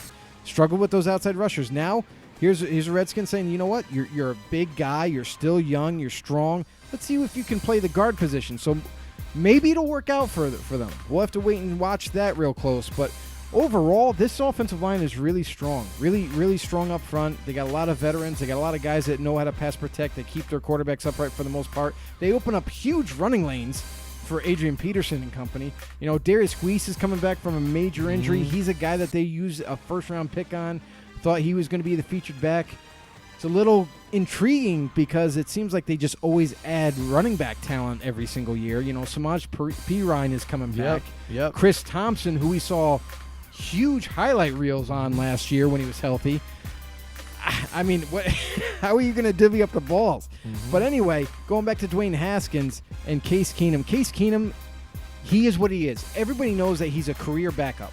He's not a guy that can lead a team. He's not a guy that can, take the reins and just win after win after win. He is a game-managing quarterback that needs a lot of help. And the Redskins don't have a lot of help in terms of weapons. You look at, they got Paul Richardson, who they signed in the offseason. Yeah. Great wide receiver, phenomenal talent, a guy that can either take you deep, he runs phenomenal routes, gets open, catches everything. That's a great signing. Yep. After him, though, Do you plan on ever using Jordan Reed again? Yeah, I'm just saying, last year, Jordan Reed went very under. He was not used very heavily at all. And he was healthy for most of the year. So I got to question the offense, how it's being run by Jay Gruden. I got to question a lot of things. But Dwayne Haskins, here's the thing about him. He was seen as the most accurate quarterback coming out of college. He's a big body quarterback. A lot of teams always look for that big stud he has a strong arm. He's accurate. He's more mobile than people give him credit for. You know, he's not a running quarterback, but if he absolutely has to, he can get out of trouble. I think it's depending on learning the system. If Haskins can learn the system, I say put him right in there week 1, because with Case Keenum there, with not a lot of help, I don't see it being a good formula for winning, or for even being competitive for that matter. So, if Haskins can diagnose a playbook, and there's already been reports out of Washington saying he's been extremely impressive in all their practices. Let's wait and see what preseason does. Let's see how good he plays in preseason, and then I think you make that determination. I think Haskins does end up being the starter for Washington. Week and 1. there are two types of quarterbacks there too. I mean, two opposite spectrums to see. And you get to also take a look at Case Keenum, who has done a lot of different types of training. He did the VR training and things like that too. So Does it he's every been year. around in many teams, schemes. He's seen a lot of different offenses. And much like Josh McCown, you know, how he kind of was easily mentoring Sam Darnold and things like that, and Right. brought on that role. Maybe Case Keenum can jump right into that role, like you said. You have him there now. He has an insurance policy in a Right. sense, but There's now no will he doubt. take on that role as being, well, Yeah, I'm the absolutely. backup. I'm going to groom this guy as Absolutely. the veteran to learn how to handle the NFL. He knows and, his and role, different that's things for that sure. he's seen, and help Haskins out and throw him into the fire. And the only thing is, like you said, you know, the downside, yes, they have a great running game, you would think, to go by, a great offensive line, but the lack of talent, besides Paul Richardson they grabbed, they did draft in the 3rd round Terry McLaurin, but then Josh Doxson's still there. I just don't understand that, too. I mean, the 1st-round pick in 2016, and I call him Dropsy Doxson, you know what I mean? Just 'cause that's all he does, you know? Right. So many blown opportunities when Kirk Cousins was there trying to throw to this guy and make things happen, and just a lot of the same nothing. And everything else here, the other guys, I just don't even care about here so much. Well, Brian Quick is okay. He used to play for the Rams. Yeah, Brian Quick is a good receiver. I think if Jay Gruden and company are smart, you gotta sit Josh Doxson. I understand he was your 1st-round pick. You're trying to develop him, but it's simply this. He's just not that good. He's not. He wasn't what he was cracked up to be. And that Jehu Chesson, he's an underrated receiver that could develop very well for this Washington team, maybe make an impact late into the season. They have some other guys on this team that have showed some explosive plays last year, but didn't get a lot of playing time. You got to wonder. They got to get a little bit more creative with this offense. They got to, now that they don't have Jamison Crowder anymore. They don't have that solid go-to guy besides Paul Richardson. They got to create that. Whether it be a rookie, whether it be a free agent signing that they acquired, they got to make some changes. And with Dwayne Haskins, it's probably got to be who he's most comfortable with. Josh Doxson, I don't see him being that guy. And like you said, with Jay Gruden, got to get things mixed up. When we start talking about hot seats here and coaches that could be possibly on their way out, he's got to be one of those names now. Again, he's had the helm there for a few years. He's had different guys come and go in there. He's had his Kirk Cousins. He's had now, Alex Smith for a little bit despite the injury. He's supposed to be this quarterback guru. He's got to show it here. But the only thing that might save him now, we'll say that he and Dwayne Haskins get along, and there is a little bit of improvement, but the team doesn't do well altogether. Do they keep him on? Because the one thing you do see with developing quarterbacks where you have said maybe Marcus Mariota hasn't done it so well, or continuity. Jameis Winston is not having the same type of guy with there. It's all working about with different, continuity. schemes and playbooks and things like that. And it So is. It's a huge deal. It's they want to continuity screw that up. with the staff. You have to have the same offense running to really kind of help develop these guys. If you're changing coaching staffs every 2 years, the guy's just going to keep reverting back to like day one. You got to have a guy that's the coaching staff, an offensive coordinator. These guys got to remain around, or at least keep the same scheme for that player to develop even better. So yeah, I would say by even just drafting Haskins, I think it may save Jay Gruden's job. There you Whether go. they are good or not, it may save him, because you can't really judge a coach if you just draft a quarterback. You can't have that high of expectations. There is development that has to go on 2-3 years down the road. However, Jay Gruden has been given a very long leash up to this point. And if he does not show any kind of improvement, even with a rookie, if he doesn't show improvement, he could very well lose his job. He's been there way too long to not serve any repercussions for it. Now, before we move on here and finish up the show, I was just looking at the roster again and thinking about it. I'm like, the former Giants are on this team. And Landon Collins. Landon Collins cannot wait to connect with Saquon Barkley. Again, all this trash talking. They have Dominic Rodgers-Kamara used to play with the Giants. How do you think that's going to fit there here with Josh Norman? And how's this defense, with this new look without Zach Brown there? How are they going to look and compete here with this NFC East? They did go out and draft Montez Sweat here, which was another great pick for them to get Haskins and Sweat right there together. That was a great first round for the Washington Redskins. Yeah, and here's the thing is that, they've had a guy by the name of Mason Foster for quite some time. And he's been injured here and there and everything, but when he's healthy, he's been a big part of this middle linebacking core. I think that he's going to continue his success, but it is predicated on injury. If he goes down, then they're going to have to next man up. They're going to have to, they also got Marquise Flowers from the 49ers to help kind of bolster this linebacking core. But it's interesting, too, because they do run a 3-4 scheme. Now, with that trade, they traded up into that first round, back into that first round to get Montez Sweat, because he is the perfect fit for this 3-4 scheme. Not only is that, but he's one of those players out of this year's draft that I thought could play either or. No matter what scheme it is, he can play it well. Whether he rushed standing up as a linebacker, whether he puts his hand in the ground as a 4-3 DN, thought he was going to do well. So that was almost a steal. That's a steal for them to be able to get him. And imagine that. Ryan Kerrigan on the other side with Montez Sweat. If Sweat works hard, because that was a problem in college. People didn't think he was a hard worker, didn't have work ethic. It might change now that he's in the NFL. He's in the big time now. So you're going to have a lot of older guys there trying to tutor him and bring him along. Snap him out of it. If he's a hard worker, watch out for this pass rush that the Redskins will have. And bringing up Landon Collins, he just basically replaces DJ Swearinger.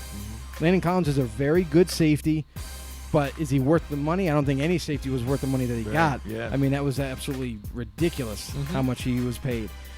But overall, the defense is coming together. This defense looks pretty darn solid still. This defensive line is very scary.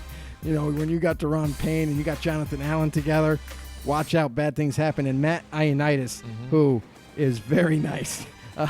This defense is very solid, very tough. That whatever team goes up against is going to have a hard time scoring points. And it also, even though their defense looks good and looks great on paper, they lost a couple players, but they added some. The offense is going to be the decision maker. If the offense can sustain drives, even if they drive down the field 60 yards and kick a field goal, at least it gives the defense time to rest and recuperate. Yeah, because that's where they've had issues before, where the defense was just doing all they can to keep them in the games, and then to where they even started getting injured, and then injuries were all over the place with this team, and that's why they couldn't really muster up anything here. Right. It was Ryan Kerrigan doing everything he could himself. So there you go. There's the biggest questions now for the NFC East, and the Washington Redskins there too as well. So there you go, the NFC's biggest questions. Thank you very much for joining us tonight. We appreciate it. Thank you, know-it-alls. Yeah, everybody from YouTube, Facebook, Periscope as well, too. We are on there tonight streaming, too. We're on Twitter, Snapchat, YouTube. Make Yep. sure you have all your friends subscribe to us on YouTube. We're trying to grow this family and grow it big. Everybody that's on Facebook, head over to YouTube because that's the next great thing for us. Go ahead and subscribe if you haven't already done so. Hit the notification bell to get all the latest and greatest updates. Football on the No Show. Search it. Be there. Be a part of it. Let's go. Yeah, absolutely, because this year, too, we're opening it up again. We are going to do some more live on locations. We're going to do some more side stuff like on Snapchat and stuff. We're trying to open up things like that. And once time frees up and the season starts to kick into high gear, that's when we step up our game, too, and we do a lot more other things, too. We'll have more guys on from ESPN, too, as well, and other talk show hosts and things like that, and get our local CBS people, too, as well. So add friends, family members, people that you know that like football, just spread the word. Come join our Definitely. family together. And we really, really appreciate you guys joining us tonight and always. Yeah, thank you so much. Thanks, and we will see you guys next time. Join us next week from 8 till 10 Wednesday night for more Football on the No with Jim and Joe.